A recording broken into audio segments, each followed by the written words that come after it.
Good evening or afternoon, wherever you are. Welcome to a special Western Standard live stream of a leaders debate for the Conservative Party of Canada that's being held by the Canada Strong and Free Networking Conference. It's a big event they do in Ottawa every year. It used to be the Manning Centre, if people recall. And this is kind of one of the first big debates we've got now that the leaders have been established into the final six. And five of those six are going to appear on a debate today, and we're going to be covering it and discussing it. We are. I'm Dave Naylor, news editor of the Western Standard. I was going to get to that. Yeah, he was going to get to that, but it's going to be interesting. First time, sort of a national audience can see what they're all about. The Super Six, and it should be fun. It will be indeed, and it's been they've been restrained almost so far. I mean, they're holding back. They've been keeping their powder dry. I think it's a long campaign. It's going till September 10th. So maybe at this event, this is their first major one since the official candidates have brought in. They'll take off the gloves and make some real policy statements today, I hope. Well, they've got a captive audience of all the top conservative small C people in the country. So it's important they make a good first impression, so to speak, a long campaign. But this is the perfect opportunity to land a few jabs on each other. Oh, great. Well, let's cut over to our other captive there, and that's our parliamentary bureau chief there, Matthew Horwood, who's on the floor at the center. Hey, Matthew, how are things looking over there? It's looking pretty good, guys. Very crowded. As you can see, people are steadily streaming in, and it's looking like it's going to be a lively debate tonight. What's the format going to take, Matthew? The debate is going to be about an hour and a half long. We have 5 candidates on stage. Patrick Brown has decided not to attend. He will instead be campaigning, selling leadership tickets. And it's looking like it's just going to be the 5 of them up there, and we'll see how lively it gets, whether they're going to go for each other's throats or they're going to be more civil and keep it a little bit more, close to the ground. Corey, it seems like Patrick Brown is continuing his campaign strategy of not being seen in public. I don't get it. He won't talk to the press. He won't show up for something like this. He must have some hidden strategy of somehow engaging conservatives to pull ahead of the pack. I mean, most of the country doesn't even know who the hell he is. Well, it's beyond me. I don't get it. Maybe he's got a zit on the end of his nose or something like that. He's dealing with a very, very strange way to go about things. It's unusual. Have you tried reaching out to him at all, Matthew? I know a lot of us have. I've tried to get him on my show to no avail. Have you had any chance getting him there? I have. I've reached out to all 6 of the candidates. I have not heard back from Patrick Brown. I have, however, heard back from Leslyn Lewis. She's going to be speaking with me for 5 minutes after the debate, so we're going to run that live and see what she has to say about. I got some questions for her.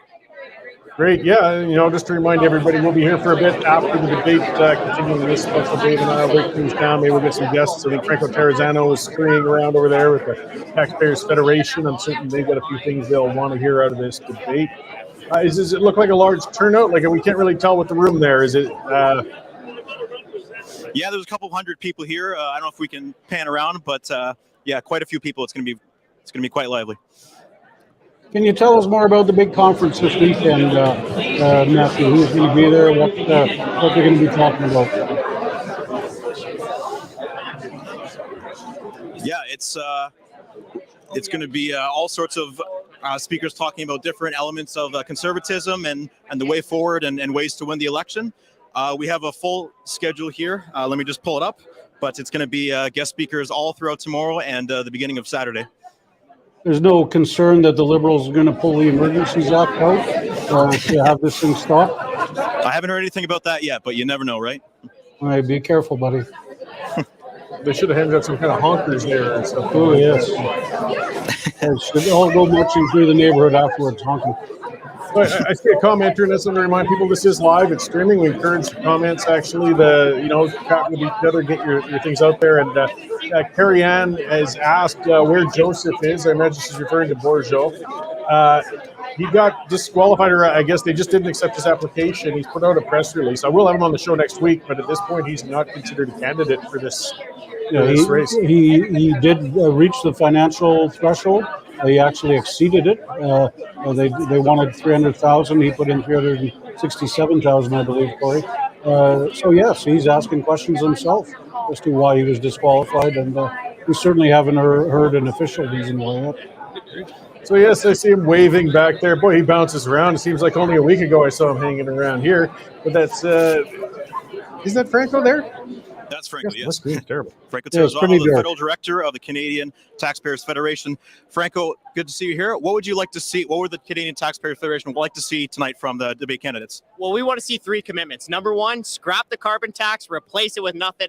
The carbon tax, as you know, all economic pain, no environmental gain. Number 2, what are you going to do to balance the budget, and when are you going to balance the budget? We want to see a balanced budget within 2 years, so we want to hear that answered in the crowd. And number 3, we need to know what they're going to be doing about the cost of living, 3 decades high inflation, and of course, we think it's time for some tax relief, and we think it's time to turn off the printing press.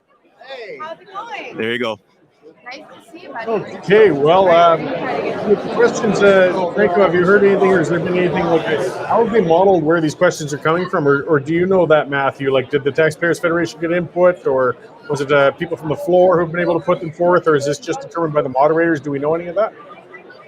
How have they modeled what? Sorry, come again? Well, we're just wondering where are these questions coming from? They're going to presumably be answering questions. Are they coming from the floor? Are they coming from groups like the Taxpayers Federation? Or the moderators going to just wing it? Like, do we know any of that format? Well, Corey, I don't know the format, but let me tell you, if I do have a chance to ask a question, here's a question I want to ask. How long is it going to take you to balance the budget? I think that's what we need to know. A lot of the times politicians say, we'll make government more efficient, but we need to know specifics. And more importantly, we need to know a timeline. Because if a politician says that it's going to take more than 4 years to balance the budget, I don't really believe them. Well, now's the time to pin them down. So we'll see if we get some solid answers. Hopefully check in with Mr. Terrazano after the debate and see if you're satisfied with the answers that came and confident if they're believable. Because we've heard from leaders before promising not to do certain taxes, and it turned out they were full of something. Yeah, absolutely, guys. I'll be back right after the debate, and I'll let you know what we think. Right on. Thanks, Franco. Franco does get around, really, across the country with his jet talk and every province there. And he was out here a week ago with his annual general meeting. Yeah, good guy, doing some good work. Yes, he certainly is, and he keeps their feet to the fire. So, Matthew, at this point, it's always hard to tell from here. These things rarely start on time, though. How's it looking? Are they getting ready to roll pretty quick? It's looking like we're on time here. We're getting announcements for everybody to find their seats and get ready for it to start. I'm going to be live tweeting what I'm seeing, having some videos and some perhaps some commentary, and then I will be joining you guys, as you know, after to talk about it. And it's getting quiet here, so I think we're getting ready to go. Okay, right on. Well, we'll let you get positioned, and we'll start getting ready to view the debate from here too. Thanks, guys. See you soon.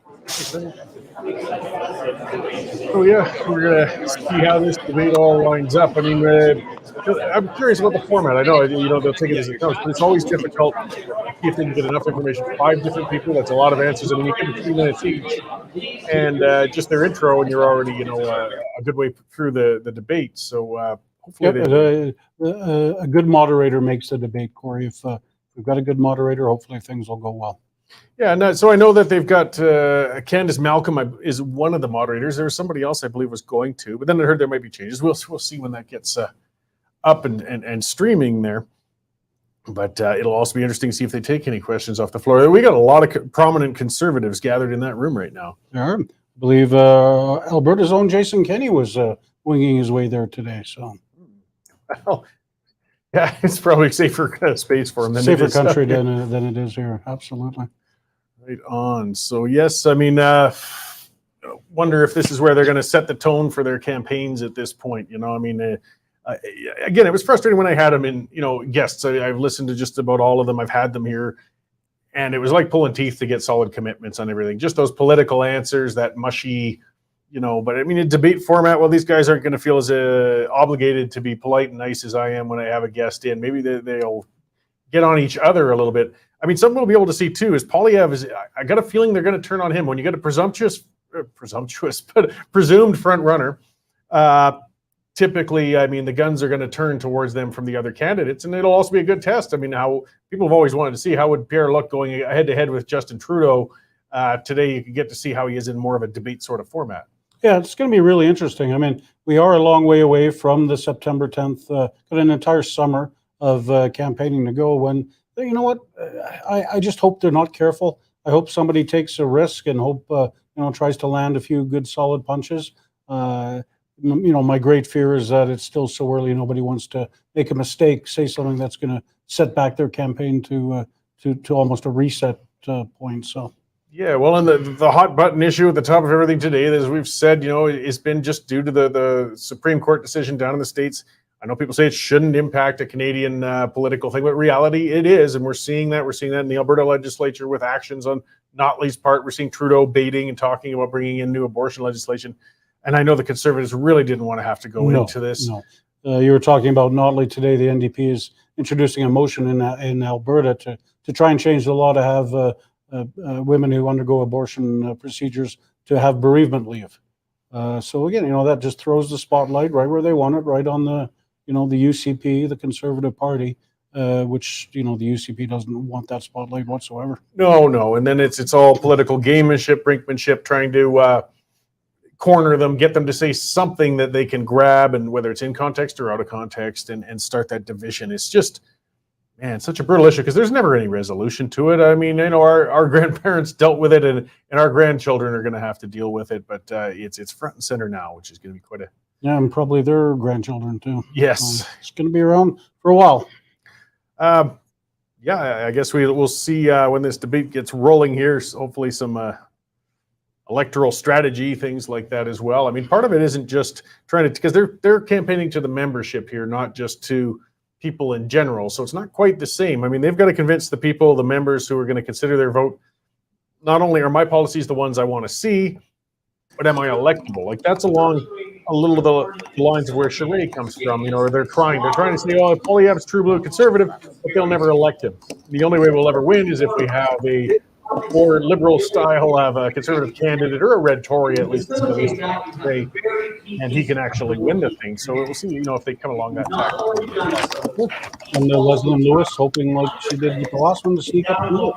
And yeah, don't count her out in any way, shape, or form. No, and again, this is an area where I think a lot of, because of this issue coming up, some socially conservative leaning people are feeling assailed or cornered or back into this. And of all of them who've been at least most forthright about pro-life views and that sort of thing, it has been Leslyn Lewis. She's talked about bringing in legislation, not banning, but possibly restricting or regulating abortion, which, any word at all about it is a hot button sort of thing. So whether or not she'll get into that during this leadership race is going to be interesting to watch. I mean, the Conservative MPs were already instructive, shut up, don't talk about this issue, stay away from it. But it's hard to keep them under control when you don't have an actual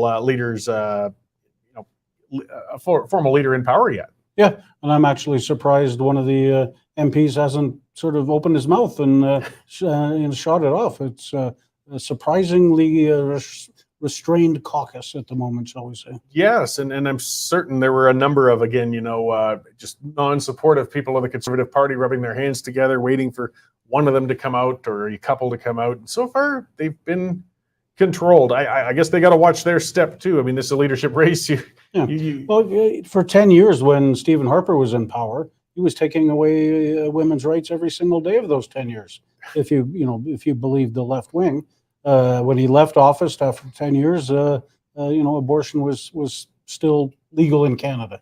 So, but it's always been that mantra: conservatives will take away your rights as women, and something they've had to deal with for decades now. Well, and they put people on a hard spot. If there's somebody who personally believes they're pro-life, they'd rather not see abortions, but they say we don't want to legislate it. As soon as they're put in the spotlight, though, to say the personal part, that's all that gets reported on, and not the part where they're saying where I'm not going to legislate on it. We don't even know where Harper fully lands on that. He wasn't wide open about that when he was prime minister. But he did nothing, of course, despite all the fear-mongering, as you said. I don't think any serious conservative leader really is going to dive into that issue if they get the chance as a prime minister. No, they'll try and avoid it at all cost. So, hopefully this thing gets rolling pretty soon. Any questions from the viewers here? They've obviously gone to the Jason Kenney school of starting things on time. Yeah, that's why I kind of threw that out to Matthew there to see if it looked like things were coming on time. And it's not just Jason Kenney, though. He's quite regular for that, but these events never start on time. They never start, and it's frustrating. But hopefully this gets rolling fairly soon, because it is only an hour and a half event. I don't imagine they're going to want to go overtime. You got to try and keep these things on schedule. I would imagine there's better stuff to do in Ottawa on any night of the week than sit in there and listen. Yeah, well, and with 5 out of 6 candidates, it's a lot to cover. I mean, getting back to Brown, I'm still stumped with that. What are you doing? We've seen even David Aiken complaining. It's not even just alternative media outlets like us that he's because we've asked for interviews, we've asked for time, we got nothing. He's doing it to the mainstream media as well. He's not showing up for this debate. They're saying that he needs to get more memberships sold to reach the bar of entry. Well, if you manage to raise the 300,000, you'd think you'd get the memberships sold. Well, that ship's already sailed, hasn't it? Well, that deadline is I don't know. being passed. But that's just what they're saying, or perhaps they're saying is that he's got to get more. They're just saying he had to get out and sell memberships. But I think if you've got a team, you've got people to go banging on those doors selling memberships. You should be up on the stage reaching out to. And what better way to sell memberships than present yourself and your ideas? Yeah, I just don't And get this. Campaign co-chair is Calgary MP Michelle Rempel-Gardner. She should know better than this, Corey. She's a veteran politician. I wonder if she's behind this. I kind of doubt it. And some of the questions start coming too. Well, why is he even in this race? Why is he there? There's some of the talk might come about a stalking horse candidate. And we've seen that, in Alberta unfold badly. There's nothing illegal or wrong about that. That happens in a lot of races, actually, where sometimes you get a large crowd, particularly the old days of delegates, and people would go back and forth across the floor. But you'd kind of throw a spoiler candidate in there to split some votes. And I imagine, for example, looks like we might have things rolling here. Has been waiting for. Let's meet the candidates in tonight's debate. So we have done a random draw with the campaigns to determine the order in which the candidates will appear on stage tonight. I will announce the candidates in that order. So first up, we have independent member of the Provincial Parliament in Ontario, Mr. Roman Baber.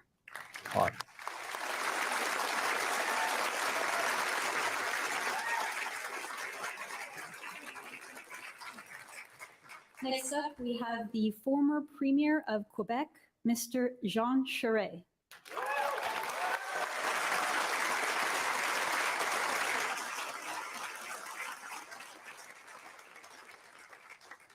Next up, we have Member of Parliament, Mr. Pierre Poilievre.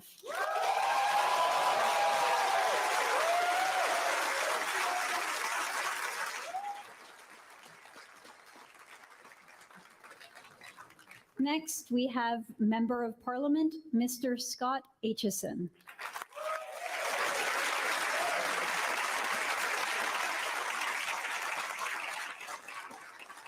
And last, but certainly not least, Member of Parliament, Dr. Leslyn Lewis.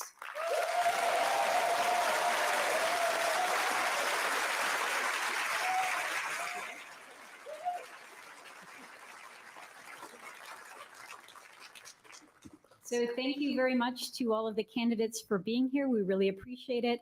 And I'll just make a note to the audience that the candidates know very little about what is in store for them tonight. Neither the themes nor the questions were shared with any of the campaigns prior, only the format was shared. And with that, let's get started with opening statements. We're going to start with you, Mr. Baber, 45 seconds. Thank you. I'm Roman Baber. I came to Canada when I was 15 and we didn't have a cent to our name.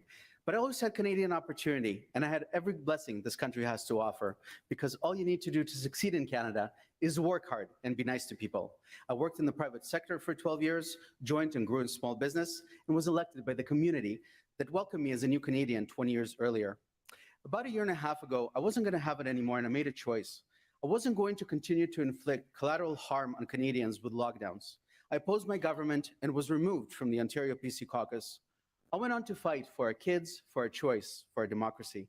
Standing up for people is something I've done my entire career because I'm not afraid to say what I believe or to stand up for what's right.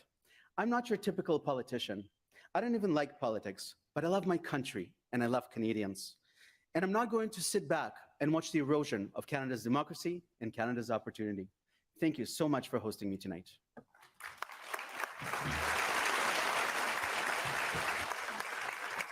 Thank you, Mr. Baber. Mr. Charest, it's your 45 seconds. Thank you very much, and thank you for hosting us tonight. And I hope this will be an opportunity for us to exchange ideas. And if I'm in this race, you'll know that if there's a common theme throughout my whole life, it has been the idea of Canada. And I have fought at every moment to preserve the unity of this country, whether it's the referendum in Quebec or when I was Premier of Quebec. I look at the country today and I see a country that's way below its potential and badly divided, whether it's separatism in Quebec or Western alienation. We cannot take our country for granted. And the answer is the Conservative Party of Canada. We are the national alternative. We have to live up to that responsibility, to the call of Canadians to be the national Conservative alternative to the Liberal government of Mr. Trudeau. And that's why I'm running, to unite the party so that the party will speak with one voice and one vision. And if you're tired of losing campaigns as we did in 15 and 19 and 21, if you've had enough of handing over power to Trudeau, well then you will want a leader that's going to unite the party and elect a national Conservative government.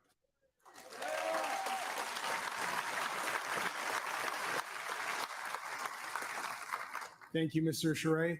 Mr. Polyev. Canadians believe they've lost control of their lives. Big, bossy government has taken their money and told them what to do, leaving the country desperate and divided. I'm running for Prime Minister to give you back control of your life by making Canada the freest nation on earth. Freedom means you should be free to choose your own medical decisions, free from vaccine mandates imposed on you by the state. Freedom means you control your own money, free from government-induced inflation that has made housing, food, and gas unaffordable. Freedom means expressing yourself without fear and freedom of the press by defunding the CBC and giving every Canadian the liberty to speak without fear. I'm running to put you back in charge of your life by making Canada the freest nation on earth, and that is exactly what I will do.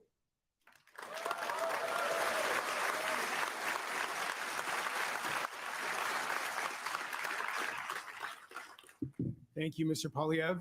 Mr. Aitchison. Well, thank you. This is our first gathering since the pandemic began. Of course, our world has changed quite a bit. Has our movement met the challenges of our times? Well, many in this room have put a lot of effort into various causes over the past few years. Has it created an impact? These are questions I'll ask my cabinet to reflect on as we govern. Accountability within our movement will make us better. Our values and our principles are timeless. Communities, families, free speech, freedom of religion, fiscal responsibility. Acting on these principles and debating with respect are the recipe for our movement's success. Our politics are increasingly divided, and we have stopped respecting those we disagree with. As Conservatives, we must take inspiration from our principles and apply them to the challenges of today to make the future better for all Canadians. Thank you.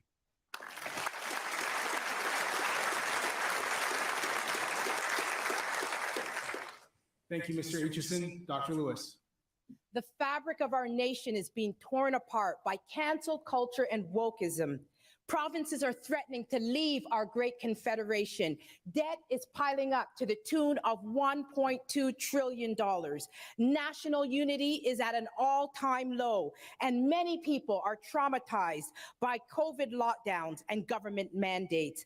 I am running to be a bridge builder, to unite the party and to unite this country.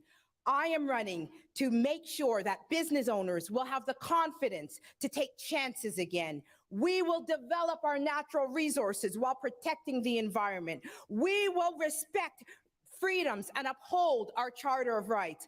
I am running to make Canada the freest and most prosperous country in the world.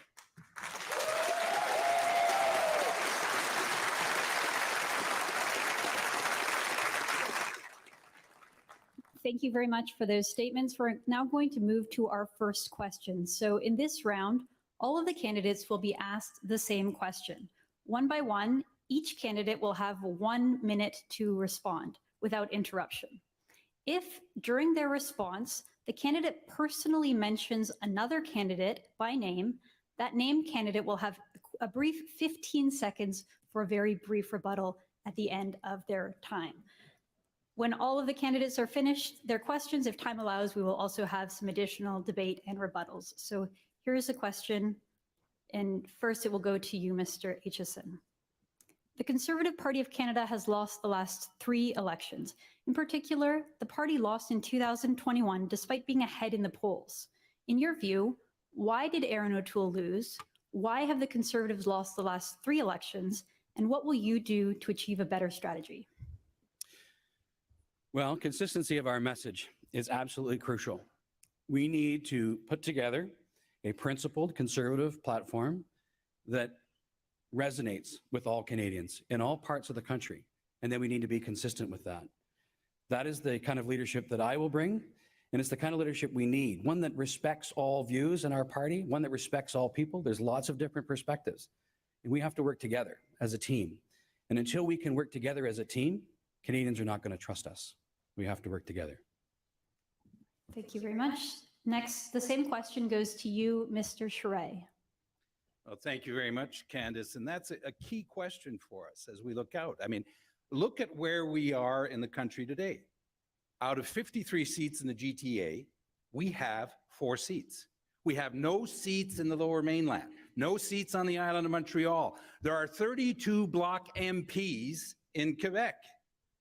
And that begs the question, why is it that we're not successful? Can we actually form government if we're not successful in that part of the country? Of course not. We need to be able to unite the party, but also run on the conservative values we believe in.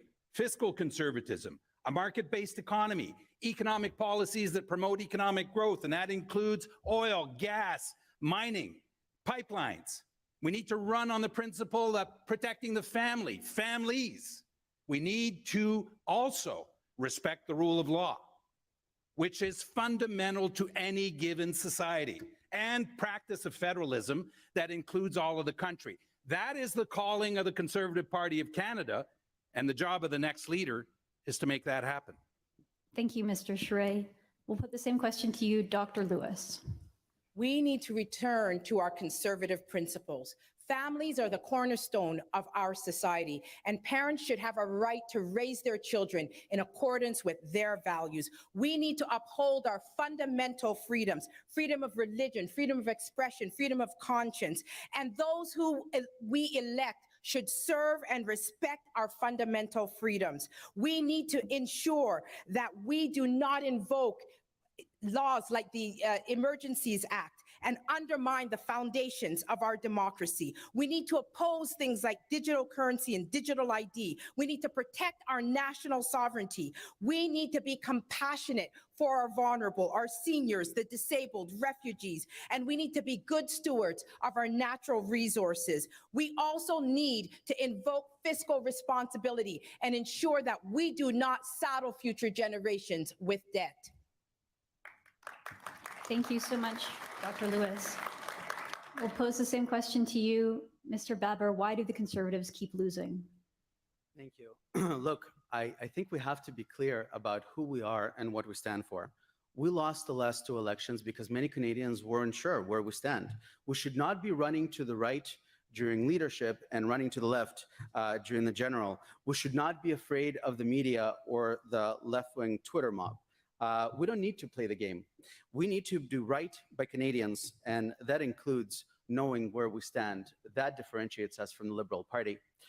Also, in the last election, we failed to stand up for many Canadians. Many Canadians felt that the Conservative Party did not stand up for them against lockdowns, against passports, against mandates, and they went and they voted elsewhere, didn't vote at all.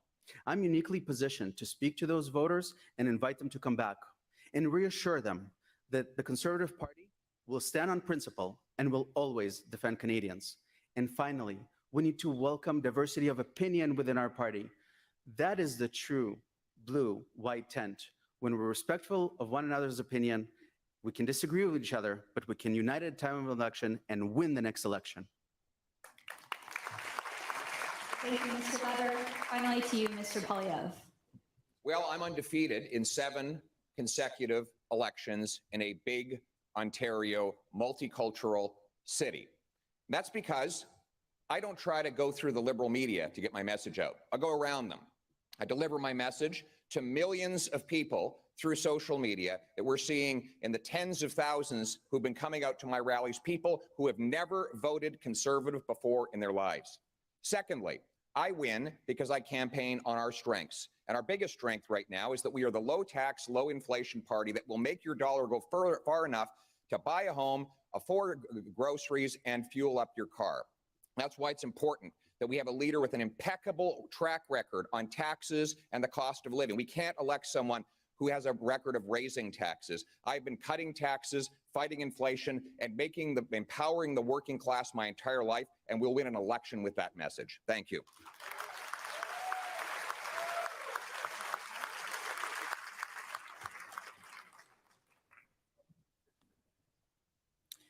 All right, well, let's move on to some personalized. Do we not have time for rebuttal? Oh, well, none of you mentioned each other. If you'd like to mix it up, let's go. You want to go? Go ahead. Otherwise, well, I want to say something about the last campaign that we need to all be conscious of. Our candidates who ran in the GTA, when knocking on doors, were confronted again in 2021 with this idea that was put forward in 2015 about a barbaric telephone tip line. And the message it sent to them, we have 4 seats out of 53. The message it sent to new Canadians is, you are not welcome in the Conservative Party of Canada. The result and the outcome speaks for itself.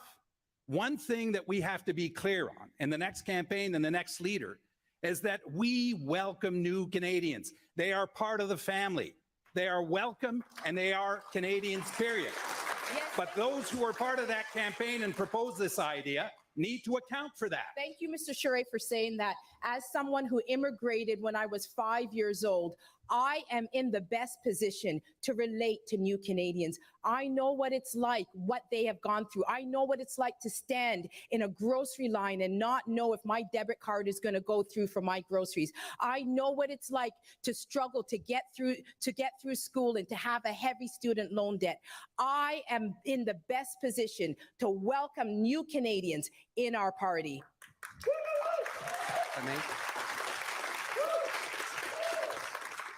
I think that in 2020, Canadians were not concerned about the barbaric snitch line. What they were concerned about is the snitch line on your neighbor if they had a friend over, or a snitch line about a church if they wanted to congregate. That is un-Canadian. I come from the former Soviet Union. I know what democracy is all about, and I know how precious our democracy is. And the fact that the Conservative movement failed to stand up for democracy is something that is going to remain with us for a generation. And I'm uniquely positioned to speak on these issues credibly. I am committed to restoring Canada's democracy. Let's go to some of the sitting MPs on that. What did you take from that accusation the Conservative Party didn't stand up for freedom during the pandemic?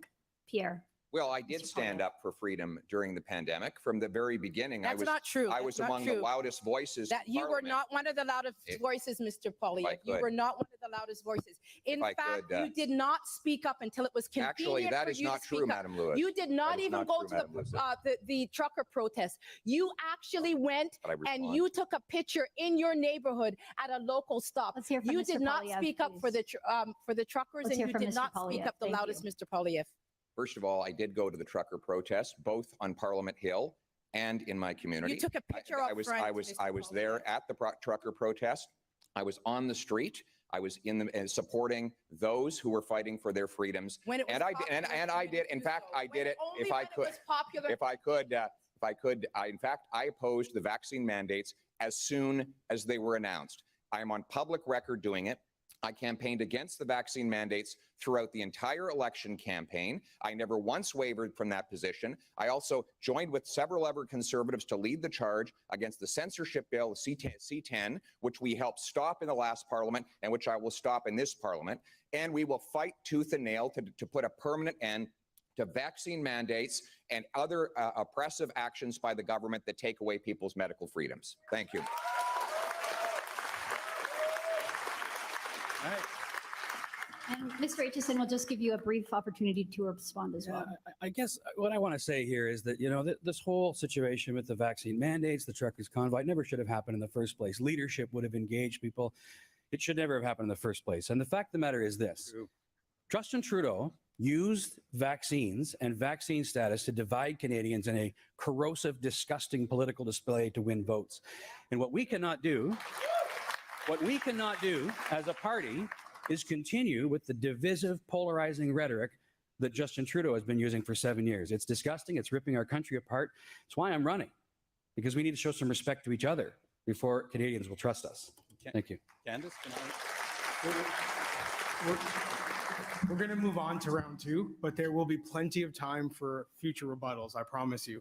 So round two, we're going to ask each of you a personalized, direct question based on your record, based on your public service up to this point.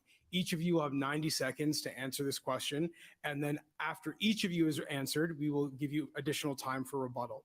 I'm going to begin with you, Mr. Polyev, and I want to start with the trucker convoy. It's something we've already been discussing. You've been criticized for your support for the trucker convoy. One of your fellow candidates has even said you should be disqualified for leadership of the party based on your engagement with the convoy. As we all know, public opinion on the trucker convoy is sharply divided. The Trudeau government and the mainstream media have gone to great lengths to vilify the truckers. And back in February, you said that you were, quote, proud of them. That's right. Has your opinion on the trucker convoy changed since? And is your support of the truckers a liability moving forward? No and no. My position has not changed. I said at the very outset, before they even arrived, that I simultaneously stood with the law-abiding and peaceful truckers who are fighting for their livelihoods and liberties, while condemning any individual who breaks the law, blocks critical infrastructure, or behaves badly. That is the position I took then. It's the position I take now. Now, Mr. Charest learned about the trucker convoy on CBC, like other liberals, and he misrepresented them. He believes that I should be censored. He believes I should be canceled from this leadership race and disqualified, in his words, because I don't share his liberal viewpoint. That is the kind of cancel culture and censorship you would expect from Justin Trudeau, but instead we're getting it from this liberal on this stage. And frankly, Mr. Charest, for you to talk about law and order is a little bit rich, given that your party, your Liberal Party, took $500,000 of illegal donations when you were the head of that party. The average trucker has more integrity in his pinky finger than you had in your entire scandal-plagued Liberal cabinet.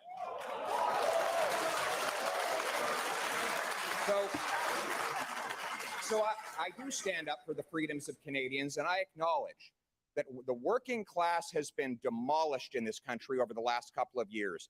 We don't need elites who've been able to rely on special contracts with Huawei to look down on them and call them criminals. Instead, we need to stand up for the people who are struggling and give them hope for the future, and that's what I will do.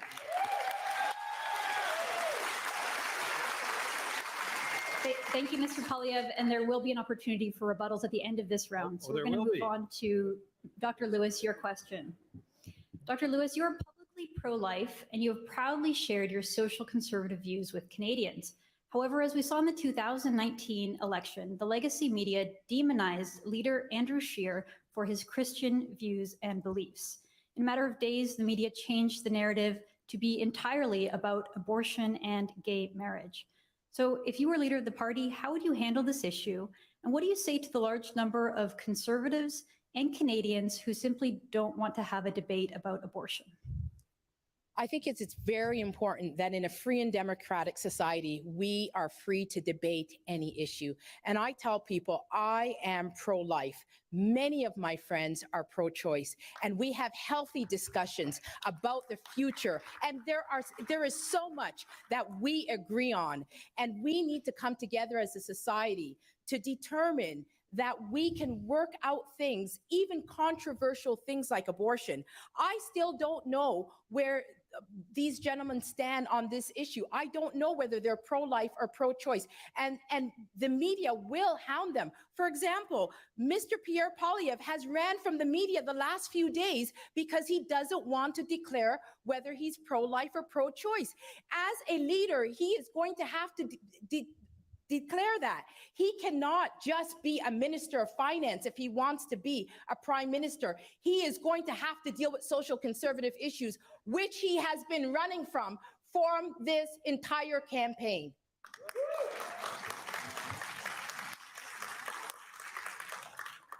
Our next question is for you, Mr. Baber. You emerge as one of the most vocal opponents of COVID-19 pandemic management policies, including lockdowns and vaccine mandates. Your positions led you to being removed from the Ontario Progressive Conservative Caucus.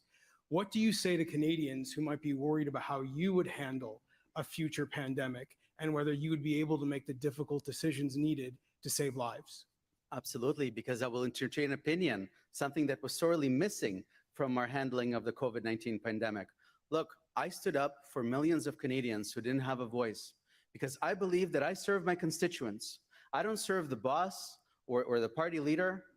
I serve Canadians who felt that the political class failed them, that failed to defend them against lockdowns, against the mental health pandemic, against their surgeries being canceled, against their cancer screenings missed, failed to defend their children that develop depression or eating disorders. I will put my record against anyone, but I want to come back to something I've heard here because I can just imagine myself right now in the audience and I'm listening to this. And we have one candidate accusing another of not being with a convoy and the other one with being with a convoy. Here again, we politicize the issue.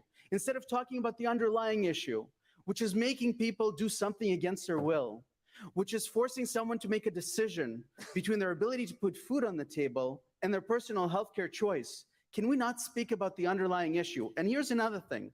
I think Canadians are counting on us to do better. I have respect for every single candidate on the stage. I like everyone, even John, who can't get my name right. But I think that every single one of you would make a better prime minister than Justin Trudeau, that's for sure. And second of all, we have to remember what we're up against. We can't have a situation where any of us are so irreparably harmed. We cannot go out there and contest a general election. So I invite us to focus on the issues. Let's think about Canadians again. It's something that Canadians sorely want us to do. Thank you. Thank you, Mr. Baber. Next to you, Mr. Charest. You led a Liberal government in Quebec, and your record as Premier includes raising taxes and introducing a cap-and-trade program. Many Conservatives don't connect with you, and frankly, some are wondering why you're running for leader of this party. So I'm wondering if you can set the record straight. Are you a Conservative? Thank you very much. And Roman, thank you for your comments. And Leslyn, I have a deep respect for the position that you hold on the issue of abortion. And I want to say a word about social conservatives tonight, because we may not agree on all issues, but who are the people who call themselves social conservatives? And I'm not a hyphenated conservative, but who are they if not people who have a faith-based life, believe in their families and their communities? Sounds like pretty good people to me. And they are part of our family, and they will always be part of our family, and they need to be respected.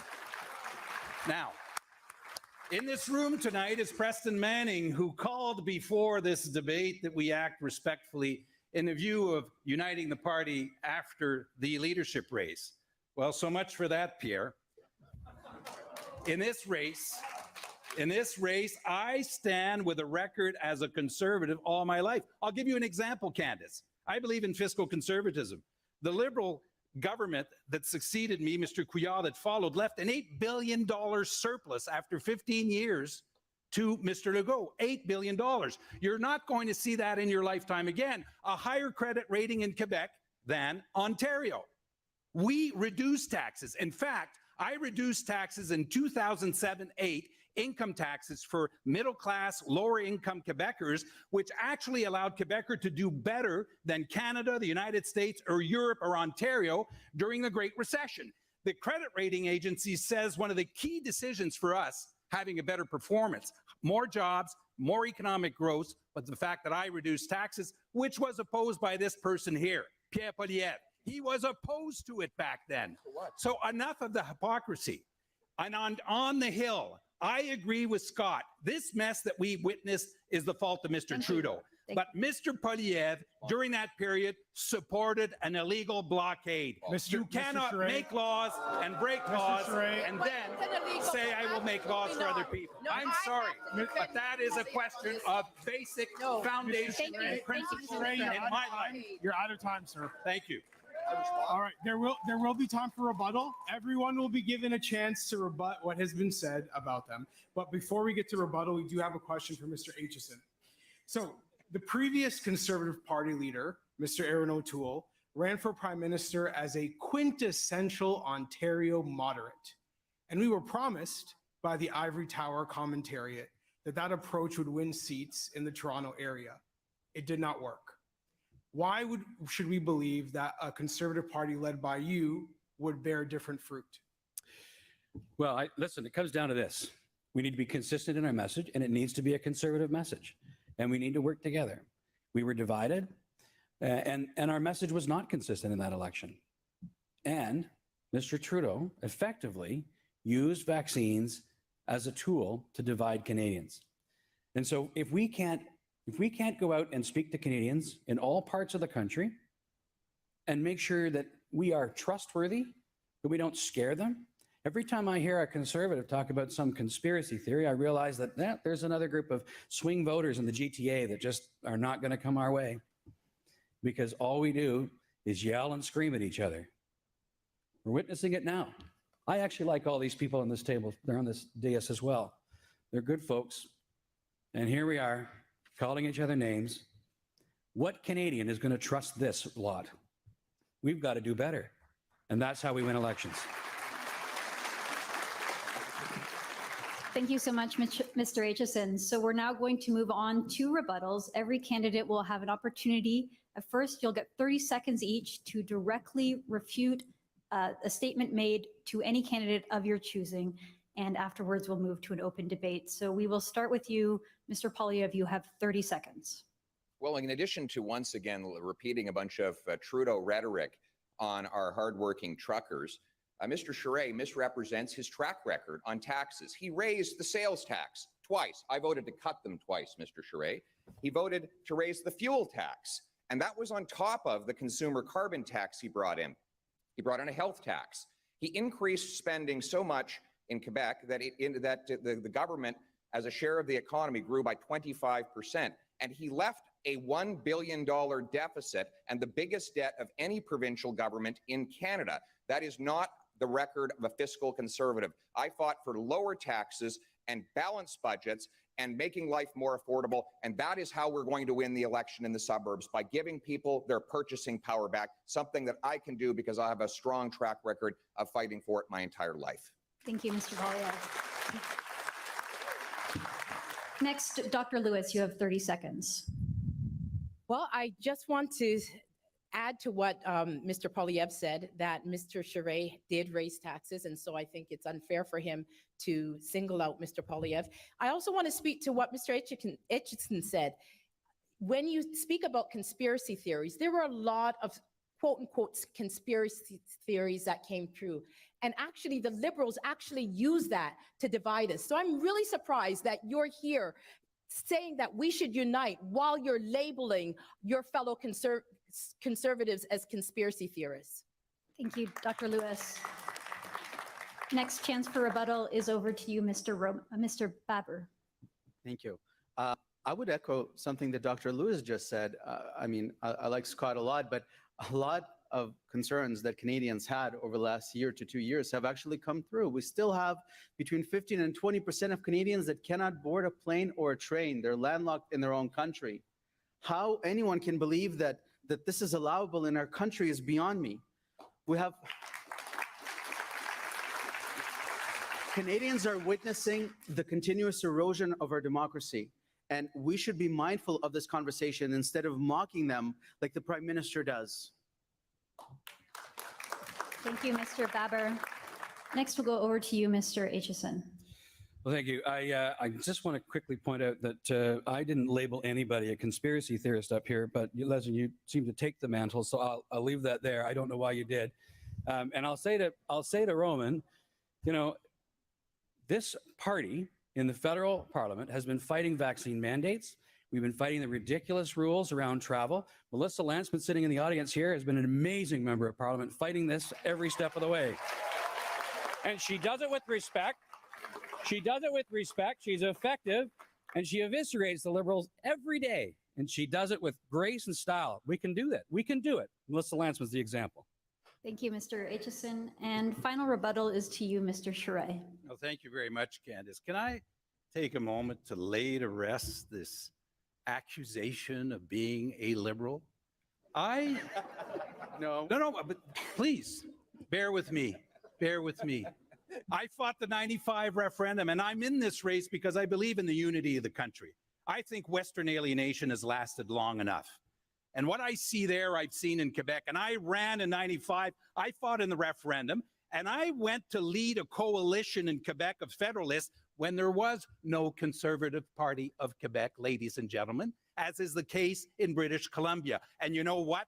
I was successful. We pushed back on that referendum, and Canada stayed united. And believe me, if I was able to fight back the separatists, it's not this guy here on the stage tonight that's going to intimidate me and stop me from defending Canada. That's for sure. That will never happen. Count on it. And yes, and during the period of the Great Recession, we did reduce income taxes, and Quebec's economy did better than the rest of the country and better than much of the world. Why? Because that was the conservative thing to do, and we were successful in doing it. So, Pierre, please stop lying. I'd like to respond to. So we'll now do 3 minutes of open debate, and I'm going to start with Mr. Polyev to respond to what was just said, and then we'll do 3 minutes of open debate. I do want to respond to him. I do want to respond. Look, it's your record that was liberal, Jean. You governed like a liberal. When you raised the sales tax, not once, but twice. Then you bring in a fuel tax. And then you decide that gas prices are still not high enough, and you pile on a carbon tax. And then you raise income tax in the form of something you called a health tax. That is not conservative, no matter what you call it. It's not your name as a party that was liberal. It was your track record of more debt, higher taxes, and more expensive government that was liberal, Mr. Charest. You can try to run from your record all you want, but the reality is that's what you did when you were there. And it is not just your record on fiscal conservatism issues. You blocked shale gas development. Now you claim you've changed your mind. You brought in a long gun registry after we got rid of it, going after farmers and hunters instead of inner city criminals. I could go down the list of all the liberal policies that you brought in that you're trying to hide from today, but we don't have enough time to go through them all. I am a true conservative. I've stood for the same things my entire life. I'm not just putting on temporarily a blue shirt to cover up a red shirt underneath it in order to take over the party. Thank you, Mr. Polyev. Let's go to you, Mr. Charest. No, we don't have to go down a long list. Why did you oppose the fact that I reduced income taxes? Yes, you were part of a government that opposed. You can't rewrite history, Pierre. You can't rewrite the facts to fit your rhetoric. You were in the House. You were part of the government that opposed the fact that I reduced income taxes. What are you talking about? Yes or no? No, I did not. I was not. I never commented on your income. Fine. Frankly, Mr. Charest, you didn't cut income tax, so there was no income tax cut to oppose. You raised taxes. You raised consumption taxes. You raised health taxes. You raised every tax, and you canceled out any minuscule reductions that would otherwise have been realized. If you can't get that right. Furthermore, Mr. Charest, if you can't get that right, how can you get the rest right? Mr. Charest, we reduced income taxes, and the credit rating agencies actually said that that's what allowed Quebecers to come through the Great Recession much better than anyone else. If you're ready to misrepresent those facts, what other facts are you? You left Quebec the most indebted province in all of Canada. That is your record on finance. You raised the sales tax. No one will trust you in an election on inflation because you raised inflation when you raised the sales tax. I cut the GST. That's what the Harper government did. And if you take a minute to stop attacking the Harper government, which is the party that all of us are supposed to be part of, then maybe you would recognize all of the good that that man did for this country. Thank you, Mr. Poilievre. We'll now move to Dr. Lewis for a quick rebuttal, please. I'd like to respectfully say to my friend that I was not specifically speaking about anyone in our party when I referenced conspiracy theories. My concern is that we continue to run from tough issues because we do not want to be labeled conspiracy theorists. And then months later, these realities manifest itself. That is my point. As conservatives, we need to be strong, stand up to the liberals, argue tough issues, and not be afraid of being labeled like you tried to label me, Mr. Aitchison. No, We're going to have to move I still had rebuttal. I didn't get rebuttal. Well, we don't have, we're going to have future rebuttal opportunities, but we've got to move on for the sake of time. This is not the Doug Ford caucus.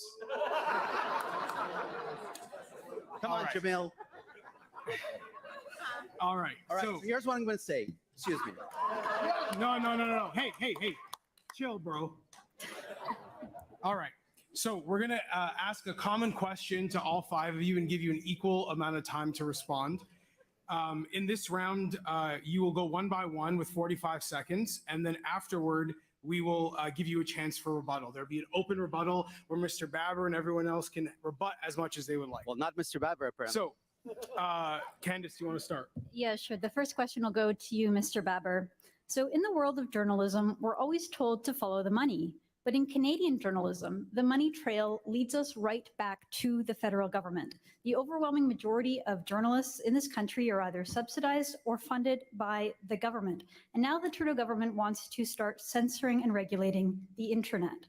Do you think it's appropriate for politicians to fund and regulate the journalists whose job it is to hold them accountable? Of course not. And Candace, CBC News is no longer news. It's a communications arm for Justin Trudeau. How can media objectively cover the government when the government signs their paycheck? It's utterly impossible. You know, I was born in the Soviet Union. There was a newspaper called Pravda, and Pravda means truth.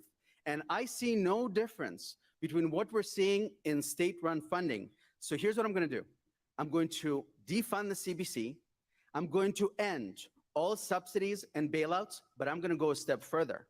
I'm going to end the advertising relationship that government has with media. We've seen unprecedented media buys by government in the last couple of years. Many of them are self-serving.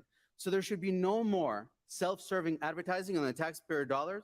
There's no democracy without independent media, and I'm committed to restoring Canada's democracy. Thank you, Mr. Baber. Next, we'll go to you, Mr. Charest. Well, Roman has put his finger on something that is going to be very important as we come out of COVID, and that's to do a very thorough audit of all the government spending on publicity, on how it was spent, where it was spent, who it went to, and what was the use. I think that Canadians need to know where their money went in regards to all that advertising, not just in the context of COVID, but also all government advertising. And that would be something that would be, I think, extremely important as we look ahead on how we deal with advertising and the media. Thank you, Mr. Charest. Next to you, Mr. Poilievre. I would defund the CBC. I would defund the CBC to save over $1 billion. And I would repeal the Internet Censorship Bill, C-11. That bill, yes. That bill came forward as C-10 in the last Parliament. I was the first MP to sound the alarm bell over that bill. And I joined with other MPs like Rachel Thomas in order to stop it from passing before the election was called. Not only will I get rid of that, but if they do decide to go ahead with this digital safety commissioner, who will have the power to take down what you post online, remove websites that it considers hostile to the government, I will fire that digital safety commissioner, and I will uphold and restore freedom of expression in this country. Thank you, Mr. Poilievre. Next to you, Mr. Aitchison. Well, thank you. I'm I'm actually inclined not to just burn down the CBC. I think that it used to serve a really useful purpose in this country in terms of our heritage and bringing us together. I think that it needs to be refocused. I think it needs to be reined in and obviously not be the arm of the Liberal government anymore. I agree with that. But I don't think burning it down is the answer. I also should point out that I was actually a member of the Heritage Committee when we were opposing Bill C-10 at the time. And we helped lead the charge to stop that bill from becoming law. And Pierre's right. He was, in fact, the first one to raise the alarm bell. And we did a really respectful, effective job at slowing them down, proposing reasonable amendments with experts. It frustrated the Liberals. And eventually, of course, Justin ran out of time on his other scandals and we had an election. So we stopped them. And we did it in a really respectful way. Thank you. Thank you, Mr. Aitchison. And finally, over to you, Dr. Lewis. Legacy media in general has become a propaganda arm of the Liberal government. We saw dishonest reporting during the trucker convoy. We were told that these truckers were committing acts of sedition and overturning our country. People were terrified. Instead, we saw that only charges of mischief were laid. I would defund the CBC and save Canadians $1 billion.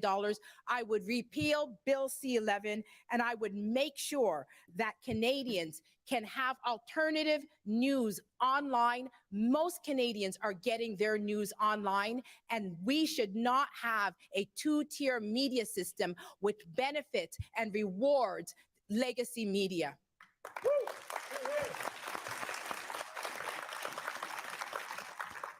Okay, another question that will be posed to each of you, and you will again have 45 seconds to answer.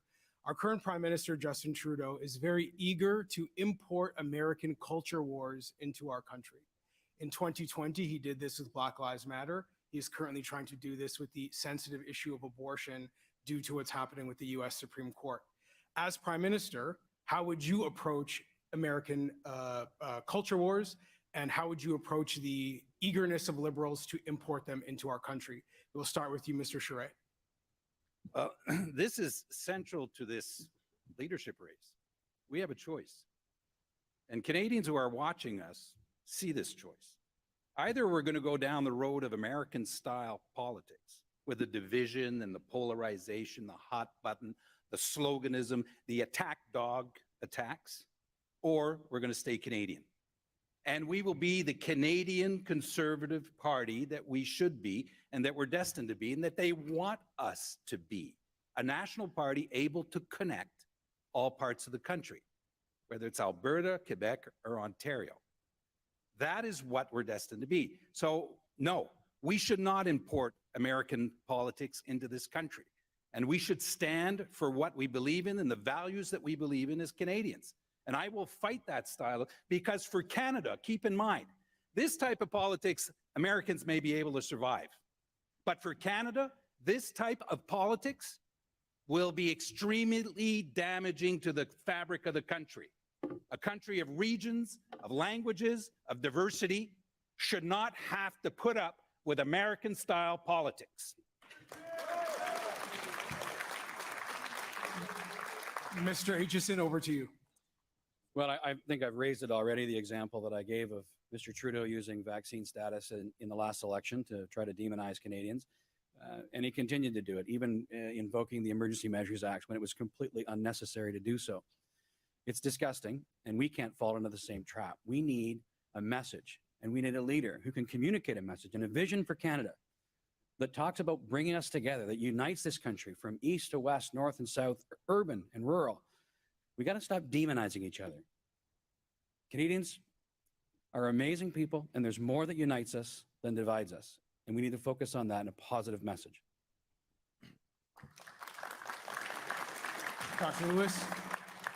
We need to focus on diversity of thought, on our diverse viewpoints that we have in this country.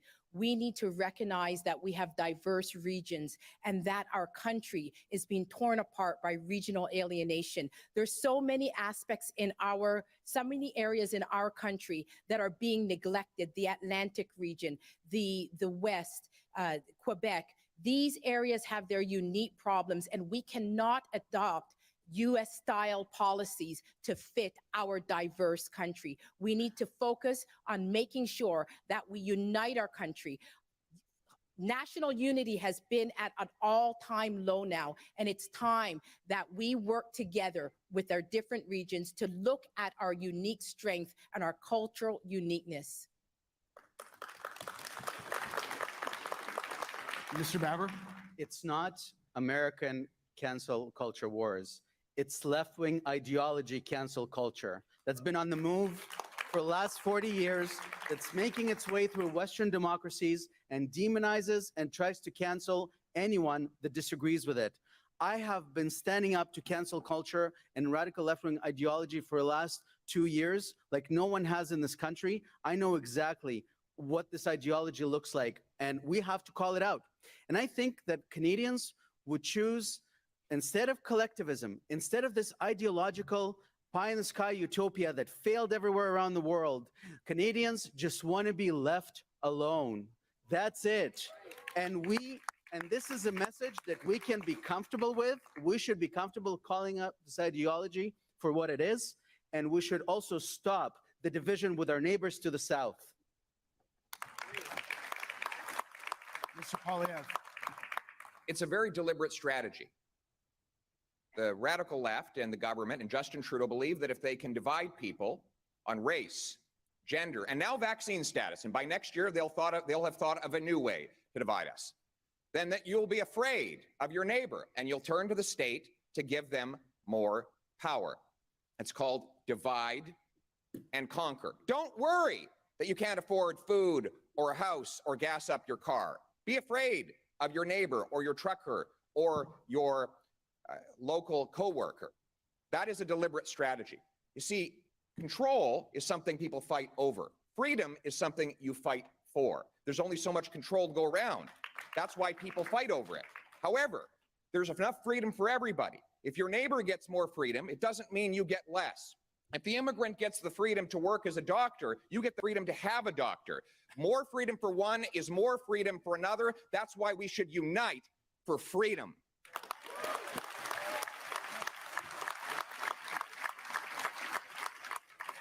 We will now do 2 minutes of open rebuttal, and we will start with Mr. Baber. Look, I guess in this hall, all I have to do is say Melissa Landsman's name and get some applause, right, Mr. Atchison? Look, our party, back to Mr. Atchison, our party refused to stand up for Canadians. We did not stand up for Canadians. No one on the stage stood up for Canadians until the truckers came to town. Thankfully, Dr. Lewis came around after the election, and I thank her for that as well. But we need to articulate to Canadians that we will have their backs no matter how prevalent cancel culture gets to be. Even when it gets difficult, we need to show moral clarity and say what we believe and do what we believe is right. But I'm also, and this goes back to the previous round, you know, I'm listening to some of the folks here, to some of my friends, and frankly, I'm a little disillusioned and I'm worried. I go from room to room where Canadians are counting on us to be better, where Canadians want to reinvigorate their belief in the Conservative Party. And I don't think that attacking each other scorched earth is going to win us an election. Let's look at ways to have a civil debate, and because we have a much tougher debate ahead of us in the general election. 1 minute left, open rebuttal. Anybody's welcome to interview. Yeah, I've got one. Mr. Giovanni, you know, if we're going to unite this country, we have to come clean. Mr. Charest needs to come clean with how much money he got from Huawei. We need to know the truth here. The Liberals are going to ask that. He needs to, he's never told us how much he got paid. This is a company whose software and hardware has been banned from the 5G networks of 4 of the 5 I countries because of allegations, and many cases proven, that they have used it for espionage. Mr. Charest, how much money did you get from Huawei when you were working for them, either directly or indirectly? Just the number, please. How much? Just the number. Can I? Mr. Are we Charest. talking about the company that Stephen Harper welcomed into Just Canada? the number, please. How in much? 2012. How much, sir? We're not on a student How much? council here, Pierre. How much? Pierre, this is not a student council, please. How much? This is the security This of our is- country, this Mr. is- Charade. It's not a laughing matter. How much did you get from Huawei? Answer the question. This is a How much? company that was welcomed into How much? Canada by Well, then you Stephen shouldn't be Harper afraid to tell us in the truth about how much. 2012 for the telecommunications companies. How much? And that's what Huawei How did. much did you Welcomed pay? in by a conservative government. How much did you I pay, am very Mr. proud of the fact that I Mr. also Charade, worked how much? to Answer free the question. two Michaels and to bring them back home. Oh, And right. if you want evidence of that, ask the wife of Michael Kovrig, Bina Najibullah. One at a time, please. One at a Huawei time. paid you Mr. to free Polyev. the two Michaels. Come on. You got some swampland to Mr. sell us Schray, in if you Florida can too? continue. Come on. Can I, How much? Mr. Schray, please, the floor How is yours. much? Thank can I you. talk? Answer the question. Is this Well, yeah. the country you believe in where people aren't allowed to talk? I'd like to hear what you Please. the number. Can I Answer talk? the question. Just I answer want the to, question. I want to talk about this issue. How much? Mr. Polyev, let's give Mr. Schreier a chance to respond. Just the dollar figure, please. Thank you very much. Thank you, Jamil. What are you hiding? Thank you, Jamil. Can I ask a question? There's been a lot of talk of freedom right now. Well, I have a question for Mr. Polyev. There's How this much? bill in 21, How Bill much? 21 in Quebec. This was a How piece of much? legislation that restrains the rights of Canadians to wear religious symbols. This proposal was put to me when I was Premier of Quebec, and I refused to do it, even if it was popular at the time to do it. I refused to do it. I stood up on principle. Now, when Bill 21 was enacted, I wasn't running in this race, and I pronounced against it, and I'm still against it. And in Quebec, this bill is very popular, and that doesn't make me any more popular in Quebec. But I want to ask something here. During this leadership race, I have said that if Bill 21 goes to the Supreme Court of Canada, my government will stand and speak to the interest of Canada. I will not be neutral on this issue for my country. Pierre Polyev has said in French in Quebec, not elsewhere in the country, that if it goes to the Supreme Court of Canada, he will not speak on behalf of Canada. So Pierre, this idea of freedom, is it real or is it a slogan? It's real. Okay, we're Why won't you stand up for gentlemen, Canada? Why won't you stand real. up to the Gentlemen, Supreme real. Court In the- for It's real. those who are affected? gentlemen, It's real. in the interest of time, we're going to need to move on, but there will be, again, more opportunity. In fact, the Get a two of chance to you, respond? the two of you are I gave him actually, 15 chances to answer two my of you- question. He couldn't do it. At least give me one chance to answer his. Fine. 30 seconds. Go ahead. Wow. Really? Come on. 30 seconds. 30 seconds. Sorry, I didn't hear. 30 seconds to each of you. Go ahead.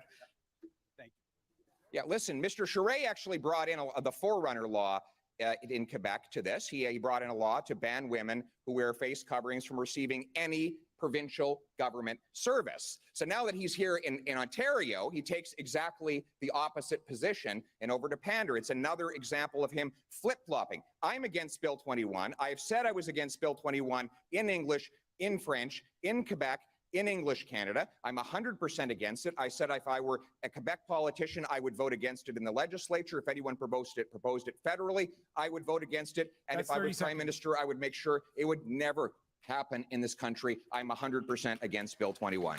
That's 30 seconds. Mr. Charest, 30 seconds to you. This is a very important moment in the debate. Mr. Polyev has not said, but his position is that if this bill goes to the Supreme Court of Canada, he will not speak on behalf of Canada. That's what he said in French in Quebec. If you have flip-flopped on it, Mr. Polyev, say so tonight. But you said to the French press in Quebec that contrary to Charest, if it goes to the Supreme Court of Canada, you will not defend the interests of those who are affected. That's 30 seconds. Take good note, because that speaks to his concept of freedom, ladies and gentlemen. That's 30 Is seconds, there Mr. anything Gray. more important than freedom of religion? I don't think so. Thank you. Thank you so much. We're going to move on to some new questions, and this question is going to be posed to Mr. Baber, Mr. Aitchison, and Dr. Lewis on the topic of healthcare.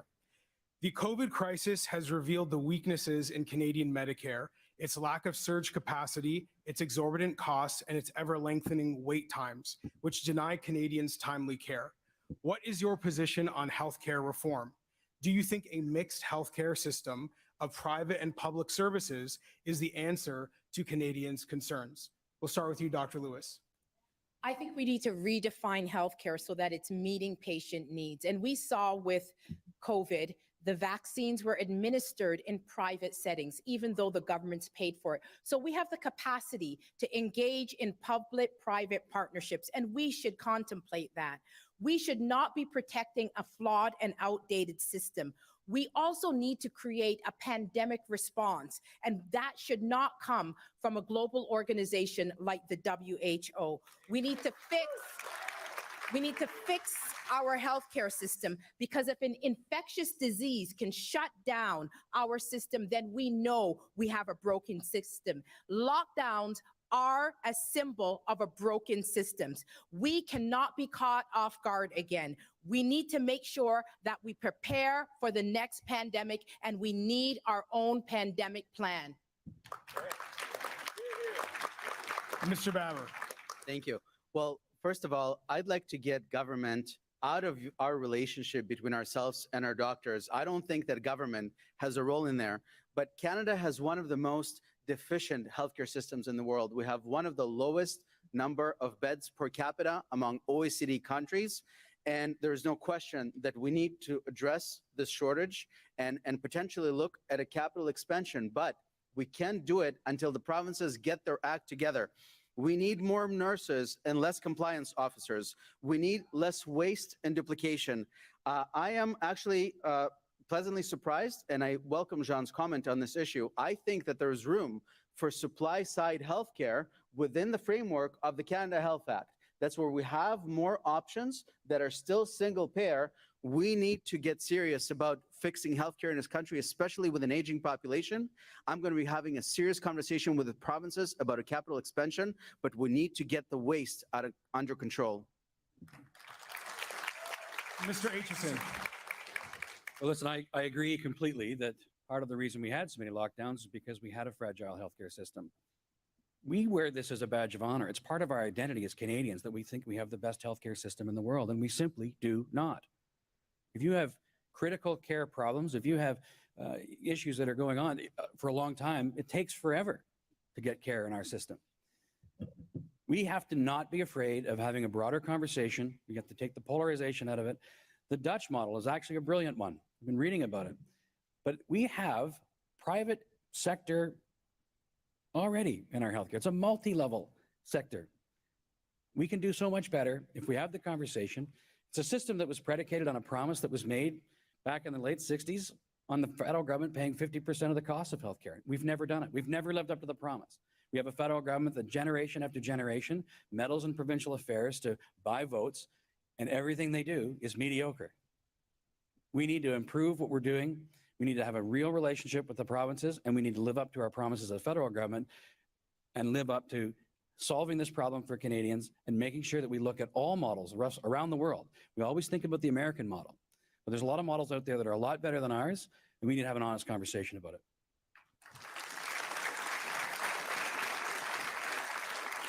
To each candidate who answered the question on healthcare, we'd like to give you 30 seconds of rebuttal time. So we'll start with you, Dr. Lewis. I think it's important that we end hallway medicine. Every single year that we have the flu pandemic, we see hallway medicine. This did not just come about with COVID. We have to make sure that we work with the provinces to reduce wait times. People should not be waiting for surgeries, nor should they be waiting for simple things like MRIs that could be delivered in a private setting. Yeah, 30 seconds. I cannot believe that Mr. Aitchison is justifying lockdowns by looking at our healthcare system. We should never be excusing lockdowns. And neither should Mr. Charest say that if we have better healthcare, we will not need mandates. No, we do not need lockdowns. It was the greatest catastrophe perpetuated on our generation. We've actually made healthcare a lot worse with cancer screenings missed, with a mental health pandemic, with surgeries delayed. We knew who the virus attacks. We knew who we had to protect as early as May 2020. But instead, we succumbed to the left-wing cancel culture mob, and we continued not owning up to what we understood as early as spring 2020. We should never excuse that.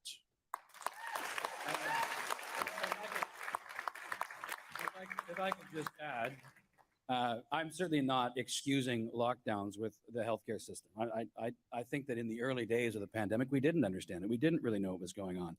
And that really was the biggest reason why we did have lockdowns, because we were worried about our healthcare system. We didn't understand things.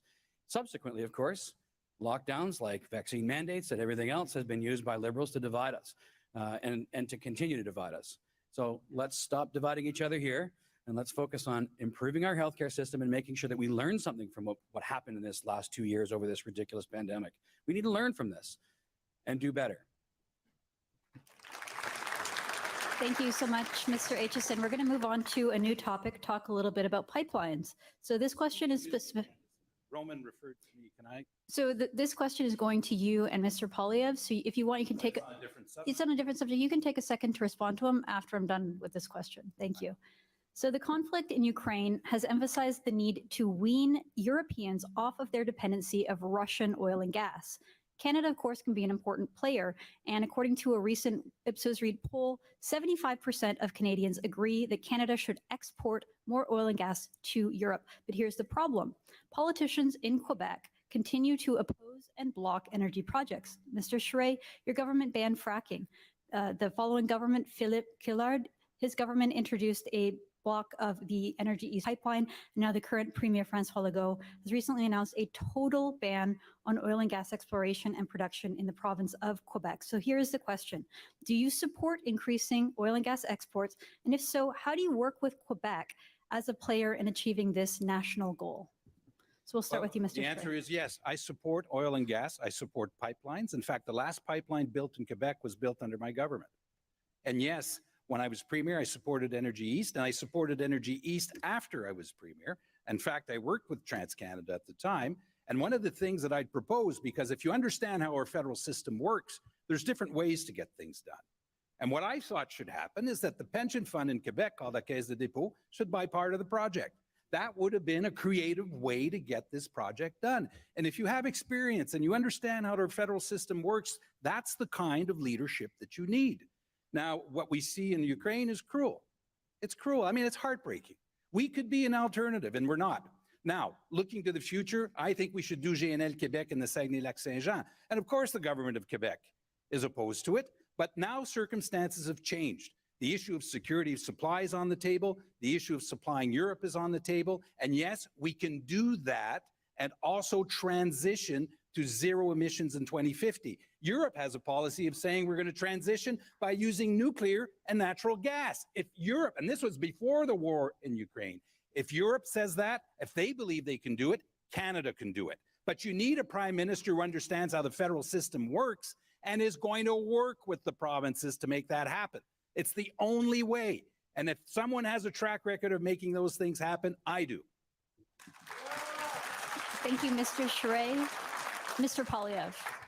We are importing 130,000 barrels a day from overseas in the East Coast. Meanwhile, we have the third biggest supply of petroleum on Earth right here in Canada. Why is that? Well, Bill C-69 makes it next to impossible to build a pipeline or to expand an oil sands mine. The federal approval process is so bureaucratic and slow, the gatekeepers stand in the way and prevent people from actually building resource projects. So what is my plan? I will repeal Bill C-69 and replace it with a simple, direct process that consults First Nations, protects the environment, but gets projects started. 2, I will give my support to approve Newfoundland's project to increase by 400,000 barrels a day its production so that that oil can displace all of the overseas oil that we're bringing by tanker to St. John, New Brunswick. And within 5 years, I will have banned dictator oil from Canada altogether. Furthermore, I disagree with Mr. Charest on natural gas. He banned shale gas in Quebec. We need shale and tight gas and other forms of natural gas, and we need to approve the liquefaction process so that we can cool it down, put it on ships, send it overseas, and break European dependence on Russian natural gas once and for all. if Mr. Charest had not banned natural gas in Quebec, we might be able to do that already. But I will not only support those projects, but I will support liquefaction processes so that we can ship our natural gas to Asia. The closest point in North America to Asia is British Columbia. The closest point in North America to Europe is Newfoundland. We have a massive geographic advantage, and we have a weather advantage because liquefying natural gas is a process of cooling it down. What do we have in Canada? Cold weather. It is our most abundant natural resource. So let's cool it down, turn it into liquid, send it overseas, sell it, and turn dollars for dictators into paychecks for our people. Thank you.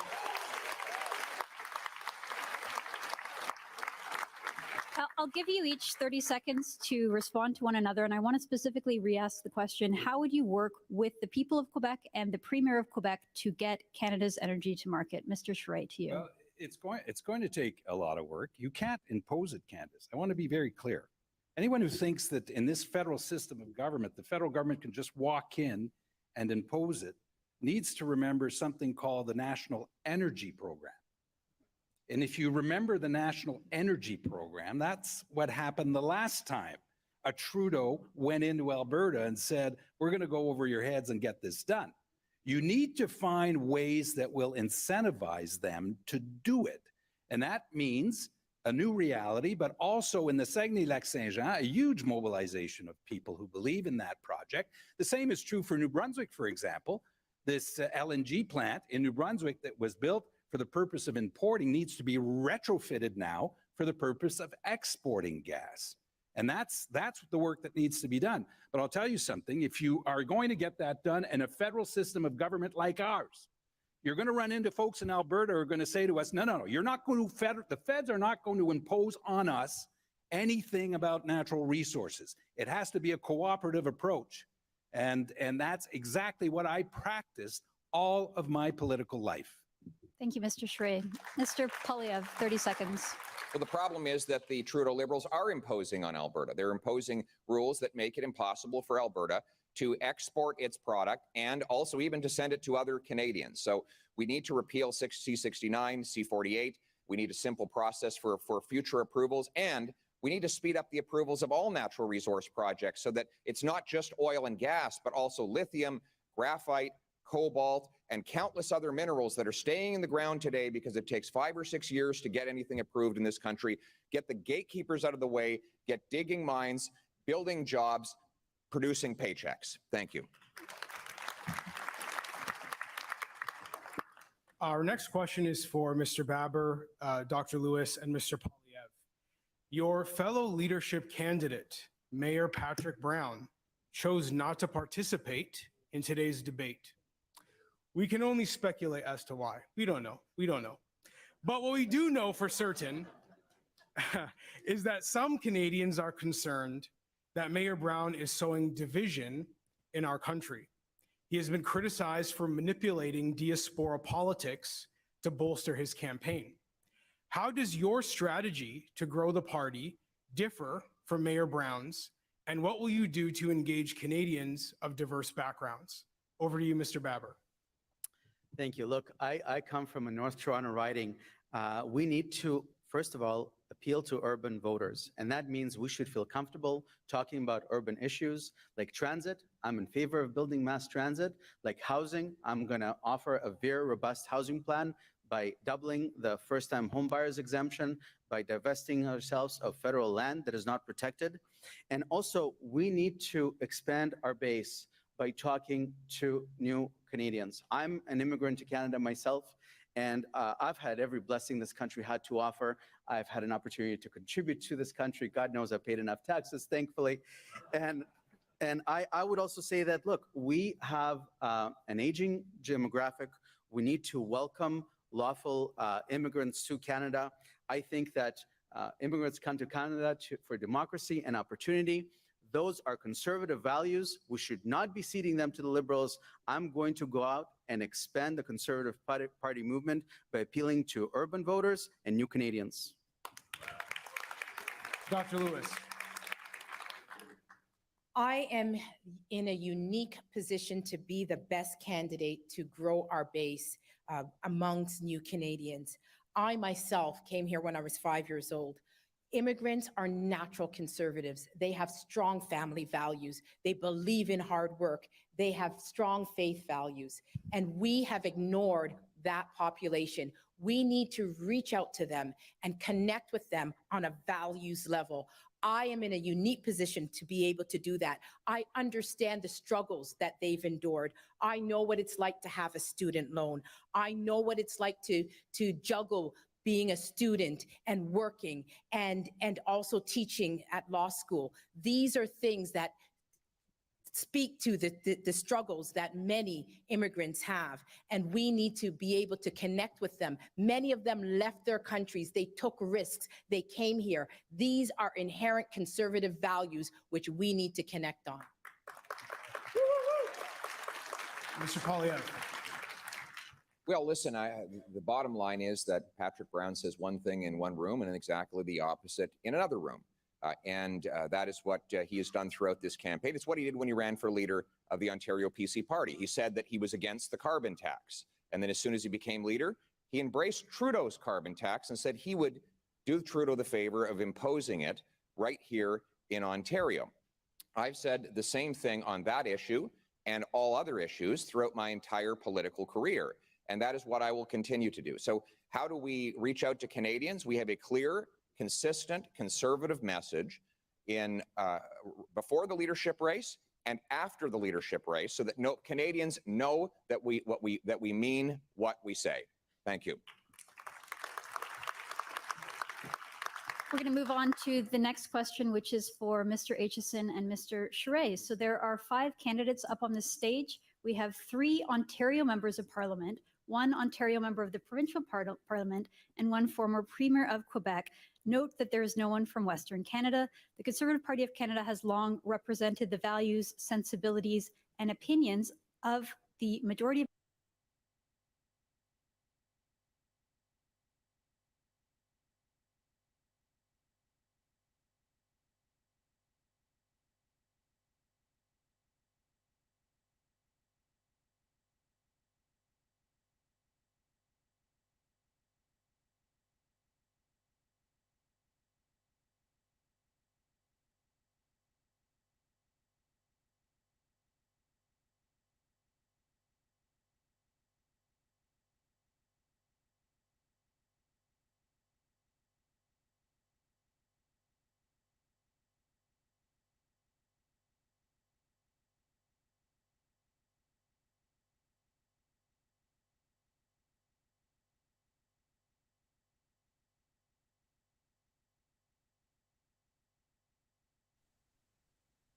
Some technical difficulties. Everything's kind of frozen for everybody. We've gotten through, well, all the way. There's 7 minutes of this debate left. Unfortunately, as others were saying, right at the point when we're going to discuss Western alienation, Dave was just mentioning to me, we've gone through this whole thing and not a single mention has come up on Western alienation and Western values here. And boy, we got robbed of the answer. Add on, Leah. Get car insurance online for less. No paperwork or phone calls required. Going live is always so much fun. Boy, what a knock 'em down, drag out debate this has been so far, though. It was almost worth leaving the Amber Heard testimony to come in and listen to this.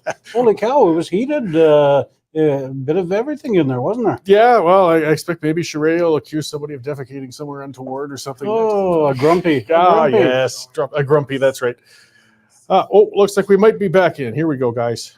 Retirement plan, you're looking at them.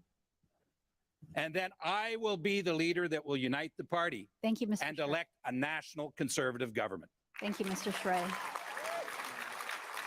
Same question to you, Mr. Aitchison. And thank you for it.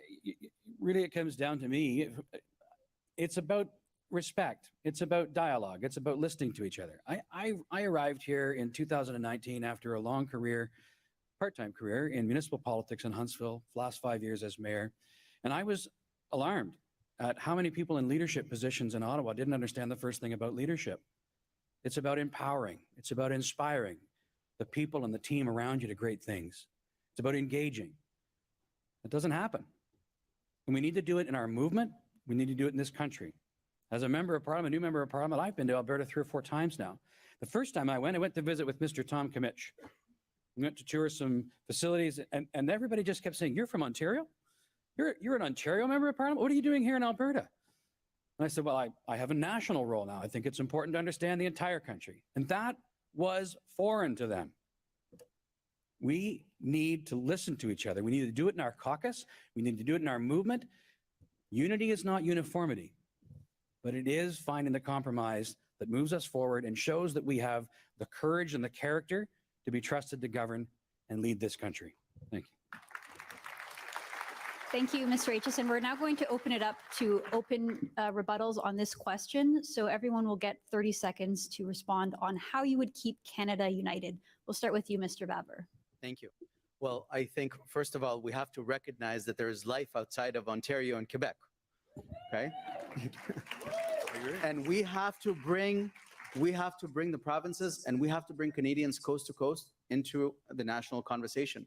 Second of all, I think that we should unite our country behind a theme of economic opportunity, which I will unleash by making Canada into the natural resources superpower that we ought to be.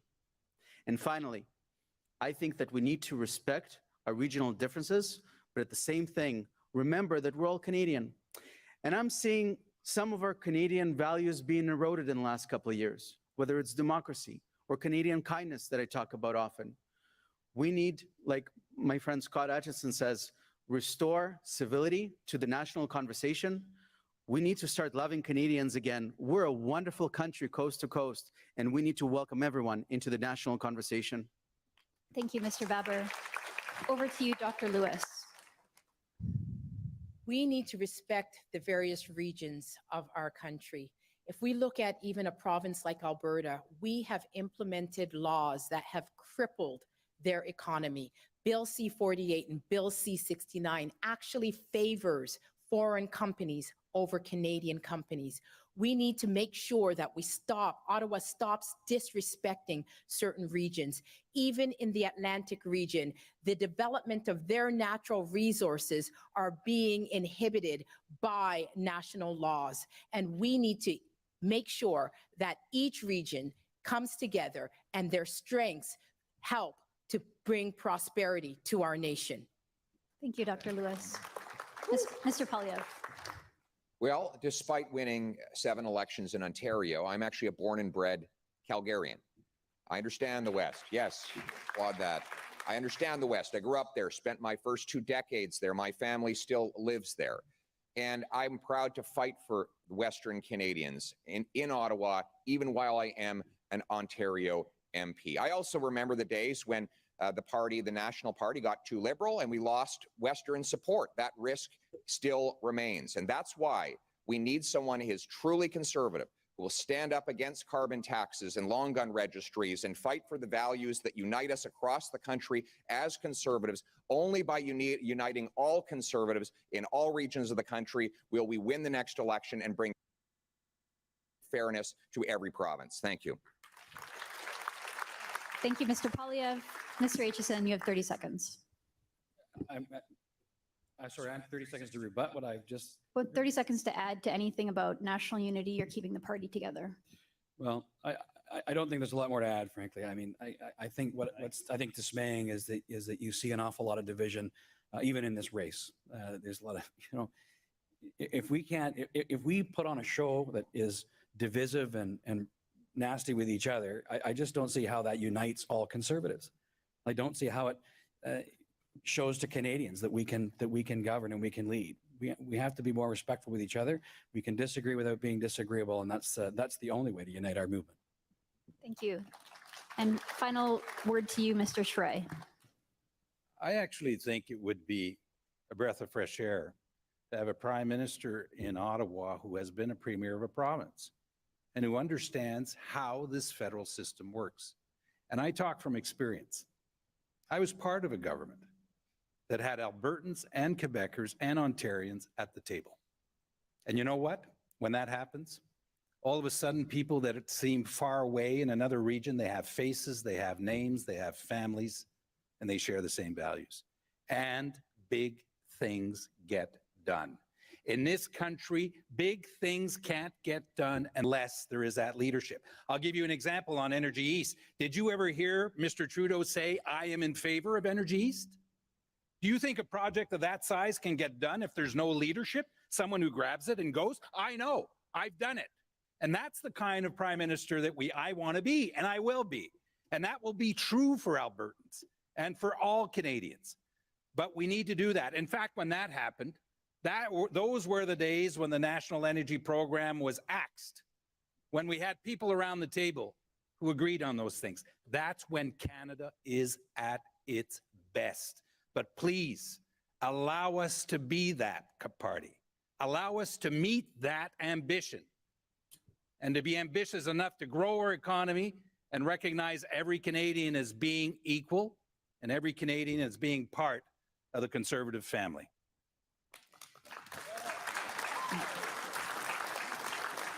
Thank you all for your responses. It's now time for closing statements, and we will go in the reverse order of the opening statements and start with you, Dr. Lewis. Canada is the best country in the world, and I want to make sure that the opportunities that I had growing up in this great country as a child will be there for future generations. Millions of Canadians can't travel on a plane in their own country. Our charter needs to be defended. Parents have a right to raise their children in accordance with their values, and I will introduce a parental rights bill to stop government encroachment on parental rights. Seniors, disabled, veterans have a right to live in dignity, and every single reserve should have clean water. We must restore freedom and prosperity to Canada once again by bringing back jobs and developing our natural resources while protecting our environment. I will use my education in environmental studies and international law to defend our sovereignty against global organizations like the WHO and the WEF. I will strengthen our democracy and bring back freedom and prosperity to Canada once again.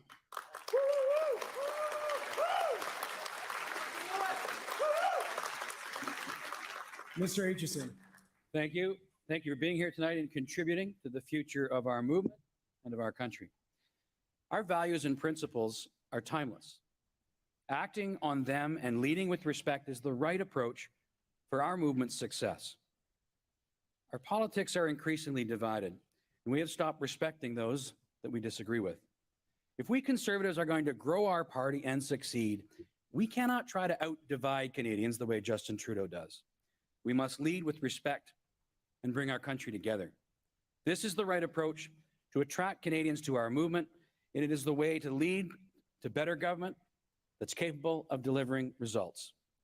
We need real, principled leadership in Ottawa that unites Canadians, and that's why I'm running to be the next leader of the Conservative Party. Whether it's affordability, defending free speech, housing, foreign affairs, we are living in extraordinary times. Working together, we can make life better for all Canadians. But first, we must work hard to invite more of them to join us in this quest. And that starts by leading with respect. Thank you. Mr. Poilievre. As I said at the outset, people feel like they're losing control of their lives. It could be the teenager sunk into depression because of 2 years separated from sporting and social activities, or the trucker who, after being called a hero for 2 years delivering our products and services across the border without a vaccine, suddenly became a villain or a lawbreaker in the eyes of some Liberals. Or the 32-year-old living in his parents' basement because home prices has doubled. Or the single mom skipping meals so her kids don't have to. I'm running for Prime Minister to give these people back control of their lives by ending vaccine mandates so that people can make their own medical decisions, by tackling the inflationary deficits and taxes that have driven up the cost of living, and reining in the Bank of Canada back to its original mandate, and also banning it from bringing in a central bank digital currency. I'm running for Prime Minister to restore economic freedom, but also freedom of expression, so that people can speak clearly and openly without fear. I'm running for candidate for Prime Minister to make this the freest country on earth so you can take back control of your life. Thank you. Mr. Charette. Thank you. I'm running to be the leader of the Conservative Party of Canada. And the parties needs to, I think, accept the challenge of Canadians, because this is our moment to meet that challenge so that we can unite the party and unite the country. It's nothing less than that. It is an extraordinary task, but one that requires a lot of determination to stand up and fight for what is right, including, as we heard tonight, about Bill 21, which is a test of real leadership. Let's not lose sight of the fact that if we are divided, that hangs on Justin Trudeau. He's the Prime Minister of the country. The number one responsibility of any Prime Minister is to keep the country united. The number one. All else won't count if we are divided. And if there's one thing that I believe in and have fought for all my life, and I've paid the price because I fought for my children and my grandchildren, and I have fought for you, it's the ideal of Canada. And I will make this ideal as great as it always has been by leading a national Conservative government.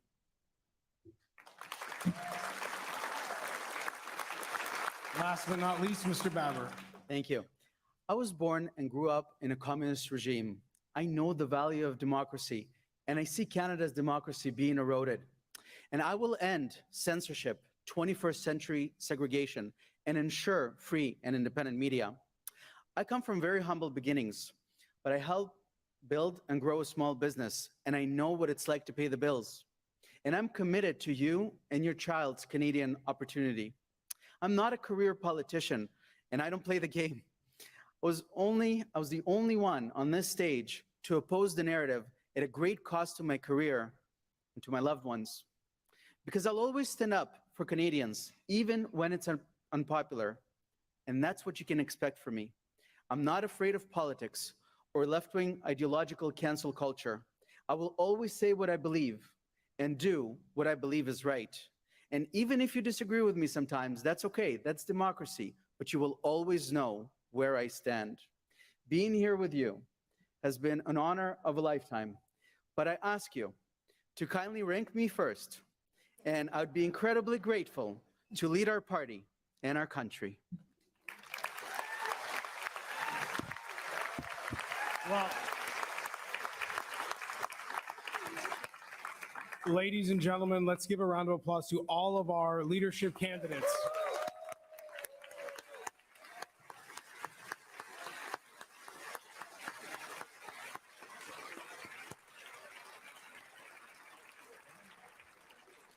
Now, thank you all for joining us. Of course, again, we'd like to thank our sponsor, Meta, for providing coverage of tonight's debate on Facebook Live. We'd also like to thank our presenting sponsor for tonight's debate, Earnscliffe. You are all encouraged to stay, socialize, have a good time with one another at our welcome reception, which is located on the 3rd floor. Also, a reminder that our program will begin at 8:30 a.m. back in this room, where we will hear remarks from the Honorable Candice Bergen.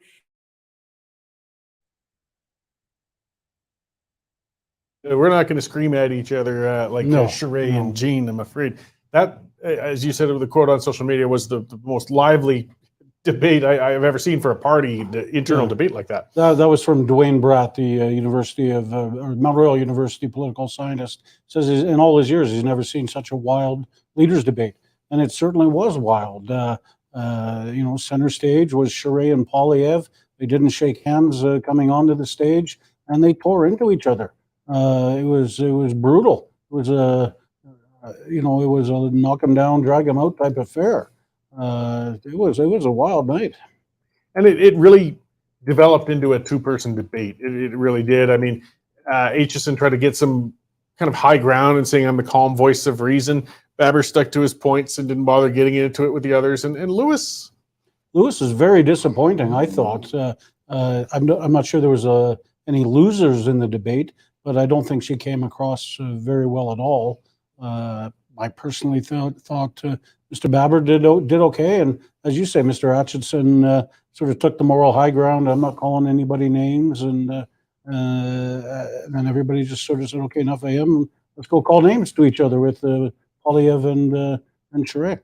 Well, that's part of it. I mean, when you're doing this, you've got to try and distinguish yourself, carve out some ground, make your spot. And the others did that. I mean, that was the problem I think Lewis was at. I mean, her policies are solid, but she was, as a commenter there, Adam Purvis is saying, sounded nervous and such perhaps, but just it was scripted. This is a debate. We want to see some getting in on it, not fighting necessarily like the others, but some spontaneity, responding to things as they flow, not just sticking to a set of lines. I don't think she deviated from a plan. And Polyev tried to get salary figures from Charest on how much he made from Huawei, and it developed into like annoying comedy. How much, Mr. Charest? How much? How much did you make? And he didn't answer at the end of the day.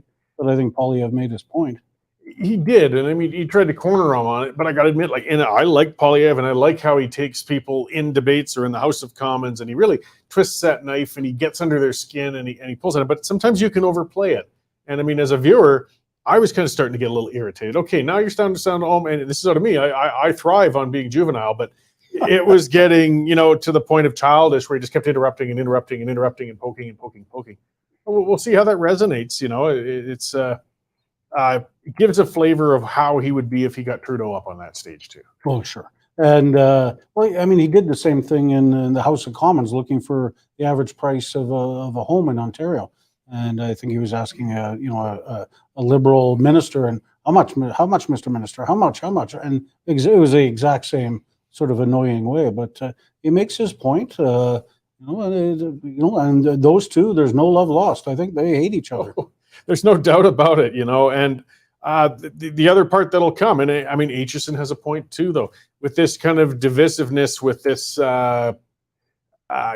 such a heated vitriol, the risk of internal party splits, they do have to be careful with this. I mean, there's no way that you're going to see a Polyev government with a Charest cabinet minister. These two are not going to be together with each other, but you want to maintain, hopefully, some degree of civility between the candidates. Yeah, unfortunately, just as they we're going to talk about Western alienation, the feed froze, so we missed what they said there. Some other things they didn't talk about, Corey, was climate change, which is a big issue for Canadians. Indigenous reconciliation they didn't talk about.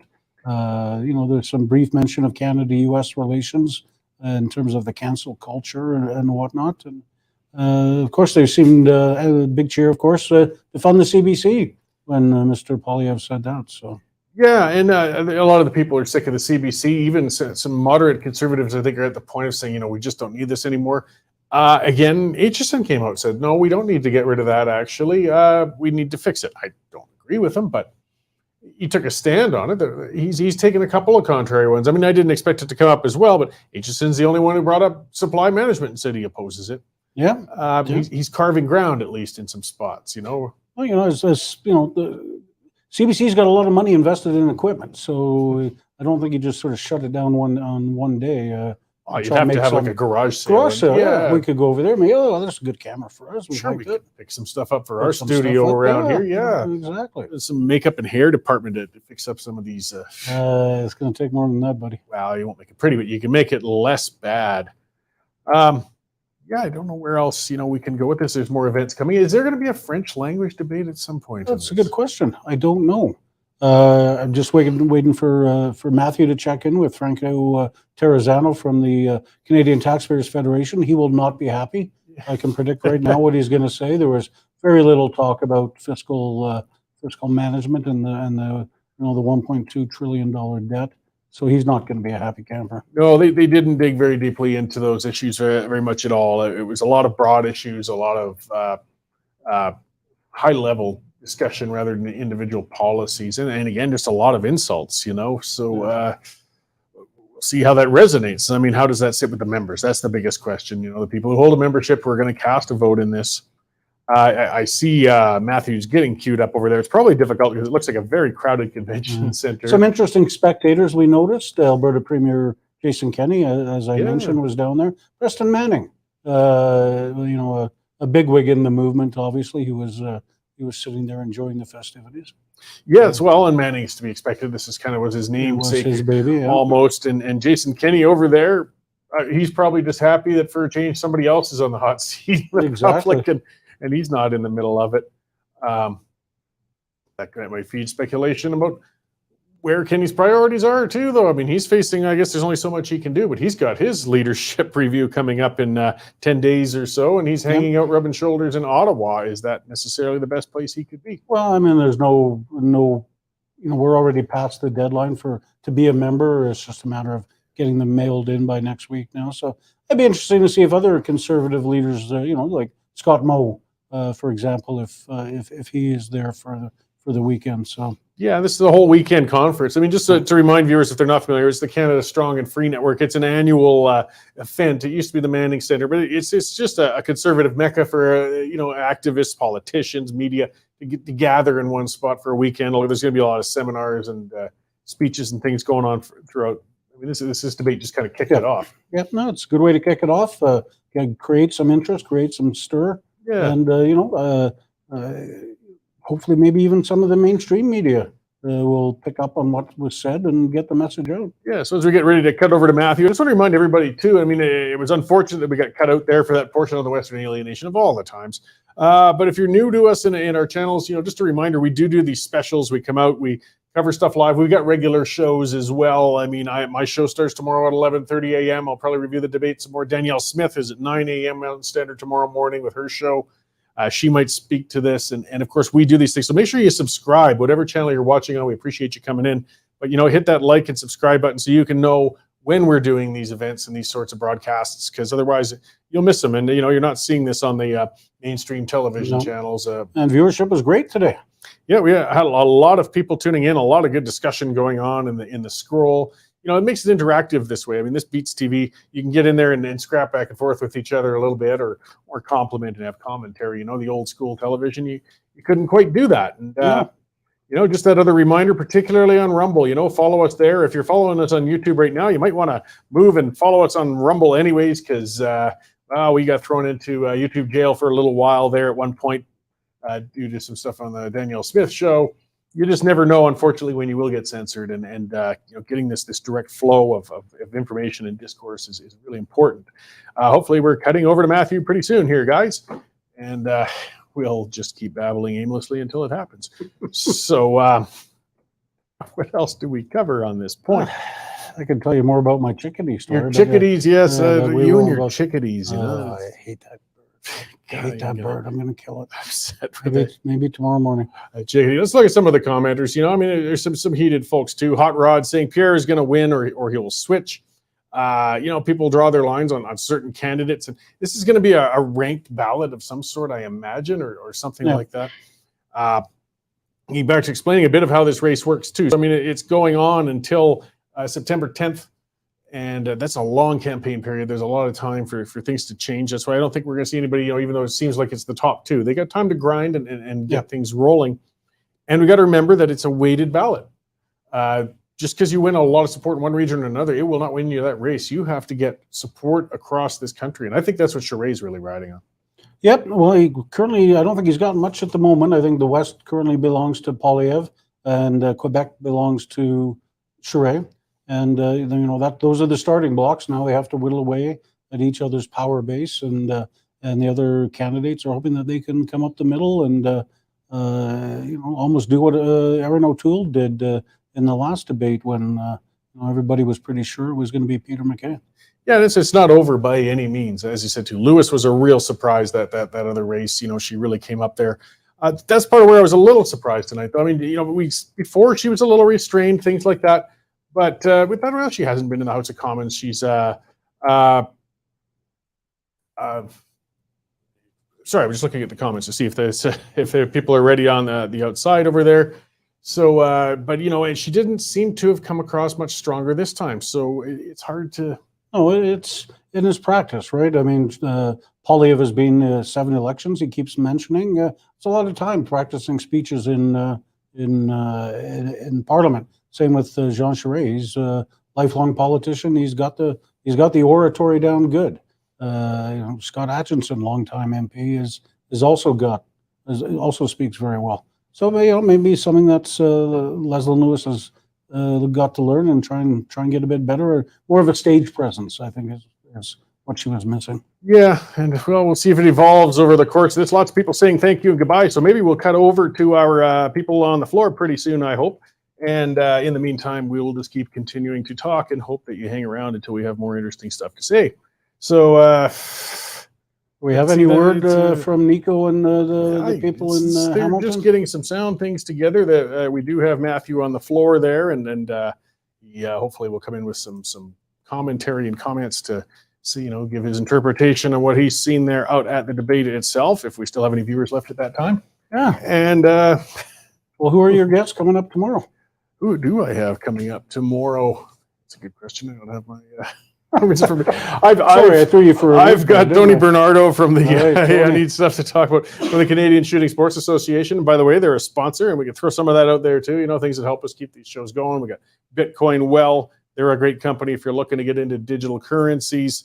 And as I said, the Canadian Shooting Sports Association. I'll be talking to Tony Bernardo, and I have somebody else on, and I haven't. Can you talk to Tony about the proper gun I'm going to need to get that chickadee? A chickadee gun. Yes, I can ask him what sort of firearm is most appropriate for chickadee disposal. I like chickadees. I like I'm them a too. sour, miserable not man. at 4:30 in the morning, Corey. Day after day after day. Yeah. So and here's another one that's interesting. And again, a guy came out, I think, quite strongly. Chris Gibson saying he was very impressed with Baber. Yes, I thought he did well. Solid. He's kind of an outsider. He came from the Ontario legislative side. He got kicked out of the provincial parliament they have there. But he's not, I guess you could say, sort of like Derek Sloan was when he was the outside anti-mandate sort of candidate coming from that direction.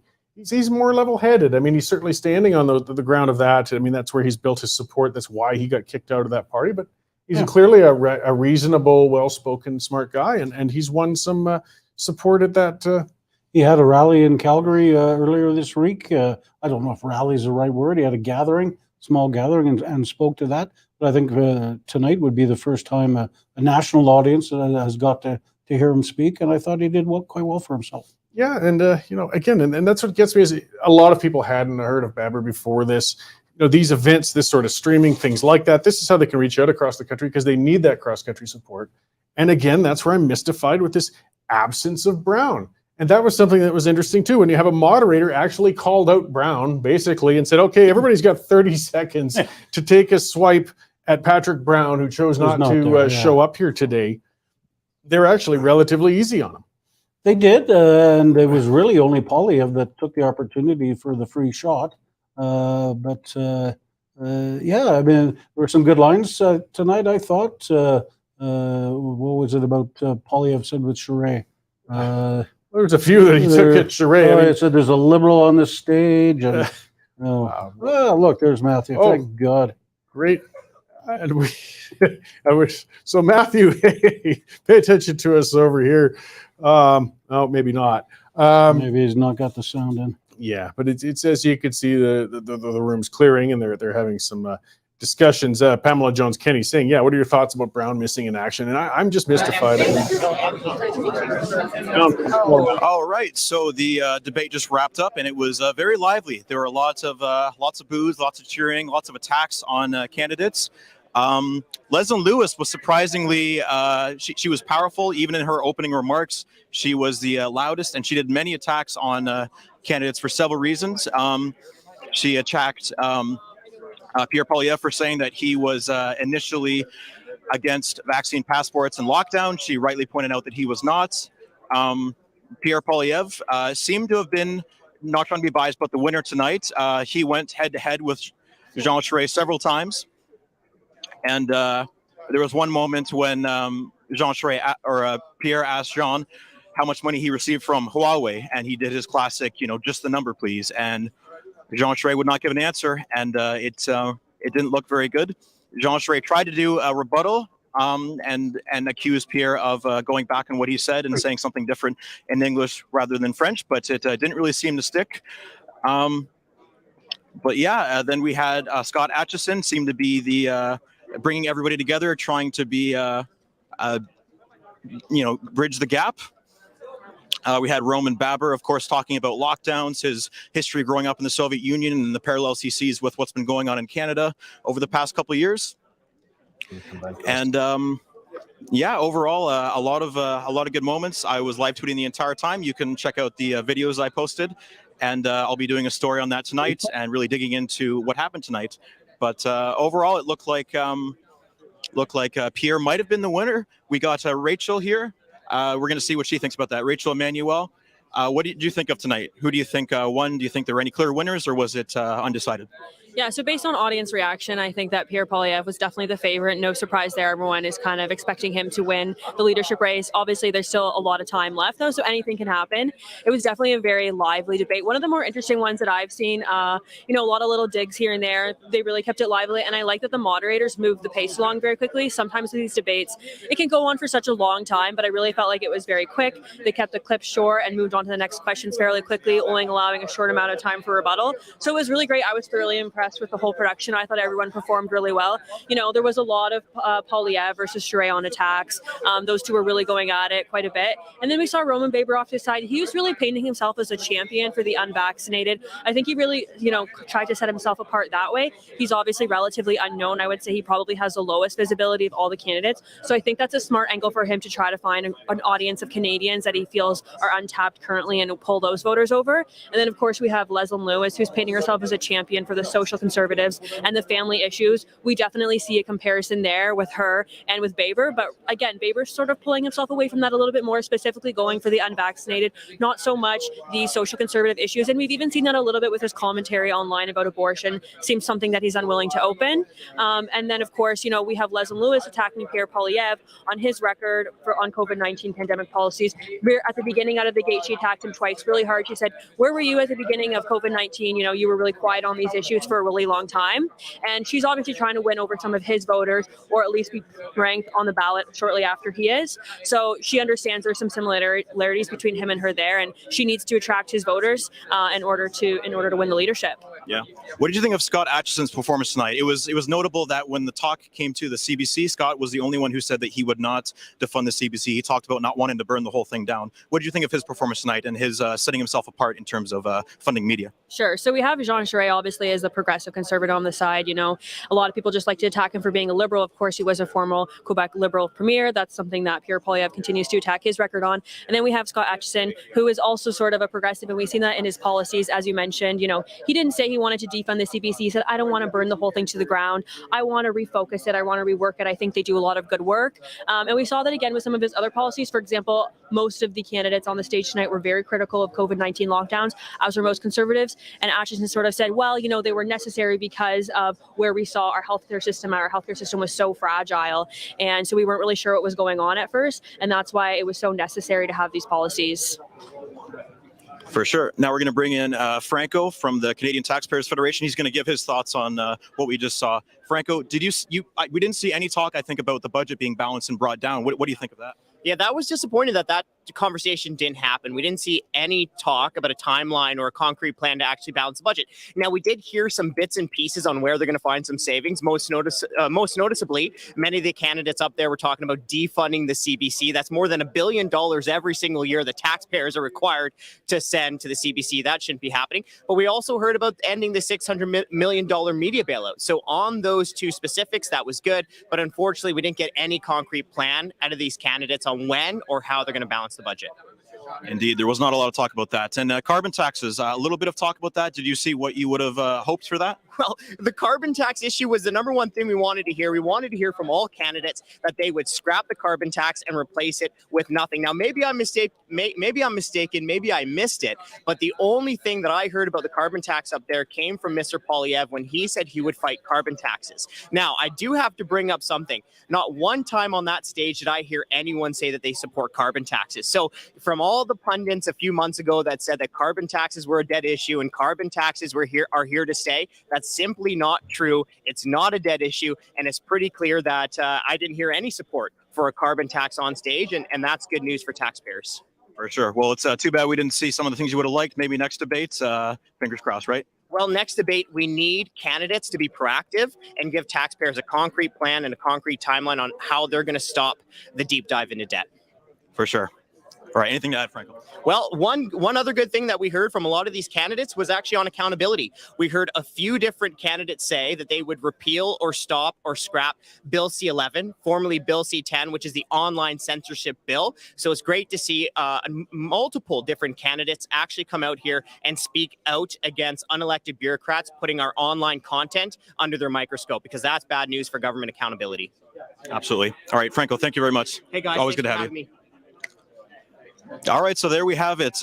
Very lively, lots of different opinions going on here. We have Derek Philibrandt of the Western Standard. Hi, Derek. How's it going tonight? I don't know. Just got in Ottawa, time just barely to catch the debate, but it was the first time we've really managed to see the approved candidates all on the same stage together, able to open it up, and they didn't disappoint. That they did not. Was there anybody you were particularly impressed with tonight who maybe surprised you? Well, Leslyn Lewis seems to have a much better grasp. She has more composure over herself. She's a much more confident candidate standing on the stage now than we would have seen a few years ago when she faced off against Peter MacKay, Derek Sloan, and Aaron O'Toole. She's a much more serious candidate this time. I've said before, I underestimated her last time around. We did not take her seriously. It wasn't just the mainstream media that didn't take her seriously enough. I didn't take her seriously enough. A ton of us did not. I think she's taken more seriously now. Jean Charest, I think, was what we would expect. Did you think that he kept his composure? I seem to see him being a little bit getting angry, not really holding his composure compared to Pierre Poilievre when they were going at it. Yeah, he under a lot of conservatives have a hard time taking criticism from the right. They don't believe it's real. Jean Charest, if a New Democrat says, well, you're terrible because you cut taxes once, well, he'll be able to take that. But being called out on more conservative issues in an internal conservative race like this, he kind of withered under the attack a bit. He did not stand up to it with the composure you'd expect of a guy who's been in politics since I was born, and I think before you were born. Mm-hmm. He withered under it quite a bit. He seemed to resent it in the way that you see other conservative leaders across Canada are unable to do, accept criticism from their right over, say COVID restrictions. You see this it's the kind of look on his face that you'd see from like Jason Kenney when he gets attacked from the right, from critics on the right for the kind of things he's doing. But he should have expected, I think, from a guy like Pierre Poilievre, even if you don't think this guy should be the leader or the prime minister, he is a deadly sniper of an opposition MP. As a finance critic, he finds the target and he gets under their skin and he hones in and he asks the same question over and over. You saw Pierre on this stage saying, asking how much got paid by Huawei. Yeah. How much? Just the number, please. A classic attack by Pierre. Yeah, and then classic defense, and really from any politician, Charest was saying, just nothing. He just ignored it. Yeah. How much? Just a number, please. Yeah, Pierre points out that reflection and trying to get away from it. He does that masterfully. Yeah, and that I think that really got under Charest's skin a bit. Yeah. What did you think of Scott Atchison's performance tonight? I would say that he was the least noticeable. He didn't get any big spats with anybody, no big zingers. He even at one point, said, I don't have anything to add on this subject, and then gave kind of a wish-wash answer. Yeah. What did you think of what he was doing? Well, actually, I disagree with you. I think the least noticeable candidate was Patrick Brown. Oh, for sure, yeah. And he got attacked by the moderator, too. Yeah, I don't know why he's here. Patrick, I will get to Atchison, but just Brown for a second. Just the other week, Patrick Brown apparently rolled through Calgary, where we've got like a ton of reporters. Probably, I would imagine that our readers are the kind of people that Patrick Brown, trying to run a conservative leadership race, would probably want to talk to. He didn't tell any media.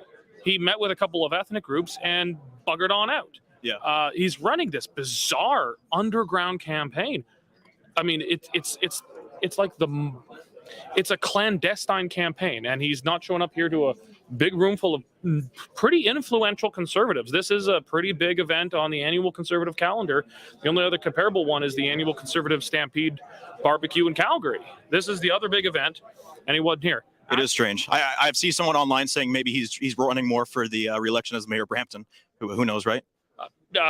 Perhaps. But yeah, Atchison, I think it was a big missed opportunity for Atchison. I don't think the guy ever really had a realistic chance of winning, but that's not necessarily why everyone runs for leader. I'm just trying to get your issues out there, make a name for yourself.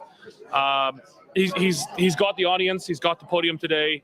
I think a lot of the crowd probably naturally identify and agree with many of his issues, but I don't know. He seemed to lack the fire in the belly. He's not very, I think he's newly elected. I don't think he really gets the kind of cut and thrust of the big stage like this beyond the constituency politics yet. Absolutely. Well, I'm hearing that we're about to go back to the studio. Anything else to add before we go? Everybody at the Calgary studio, don't drink all my beer. There we go. That's from Derek. So I think we're going to hand it off now. As I said, we're going to be interviewing Leslie Lewis if we can get down there in time, and writing a story. And all weekend we're going to be here covering live events, seeing what's going on in the Conservative Party and on the right. And it should be a fun time. So this is Matthew Horde, Parliamentary Bureau Chief, signing off. Great. And for people familiar with the saying, that ship has already sailed, that applies to the beer that was in the fridge around here. When the cat's away, the drinkers will play. So thank you, Matthew Horwood, for covering that, though. And thank you, everybody, for tuning in. And as he said, there's a whole weekend worth of events. This is going to be, this is the Conservative Mecca for the year. There's going to be speeches. There's going to be presentations. Keep watching on all of our social media channels. We're going to be broadcasting these things. We're going to be putting them up there. And hey, make sure to subscribe to the Western Standard, westernstandard.news. You can take out a membership. This is how we can keep doing these broadcasts. We can get you this information that the mainstream media just doesn't provide to you. So thank you all for tuning in. Thank you, Dave Naylor, for sitting with me through this today. My pleasure. And the commentary, we got to be back in bright and early tomorrow, writing more stories and columns in the works. And James and Nico and everybody else, Rob, who've been putting this together. Thank you all, and we will see you all later. I'll be back on at 11:30 tomorrow morning.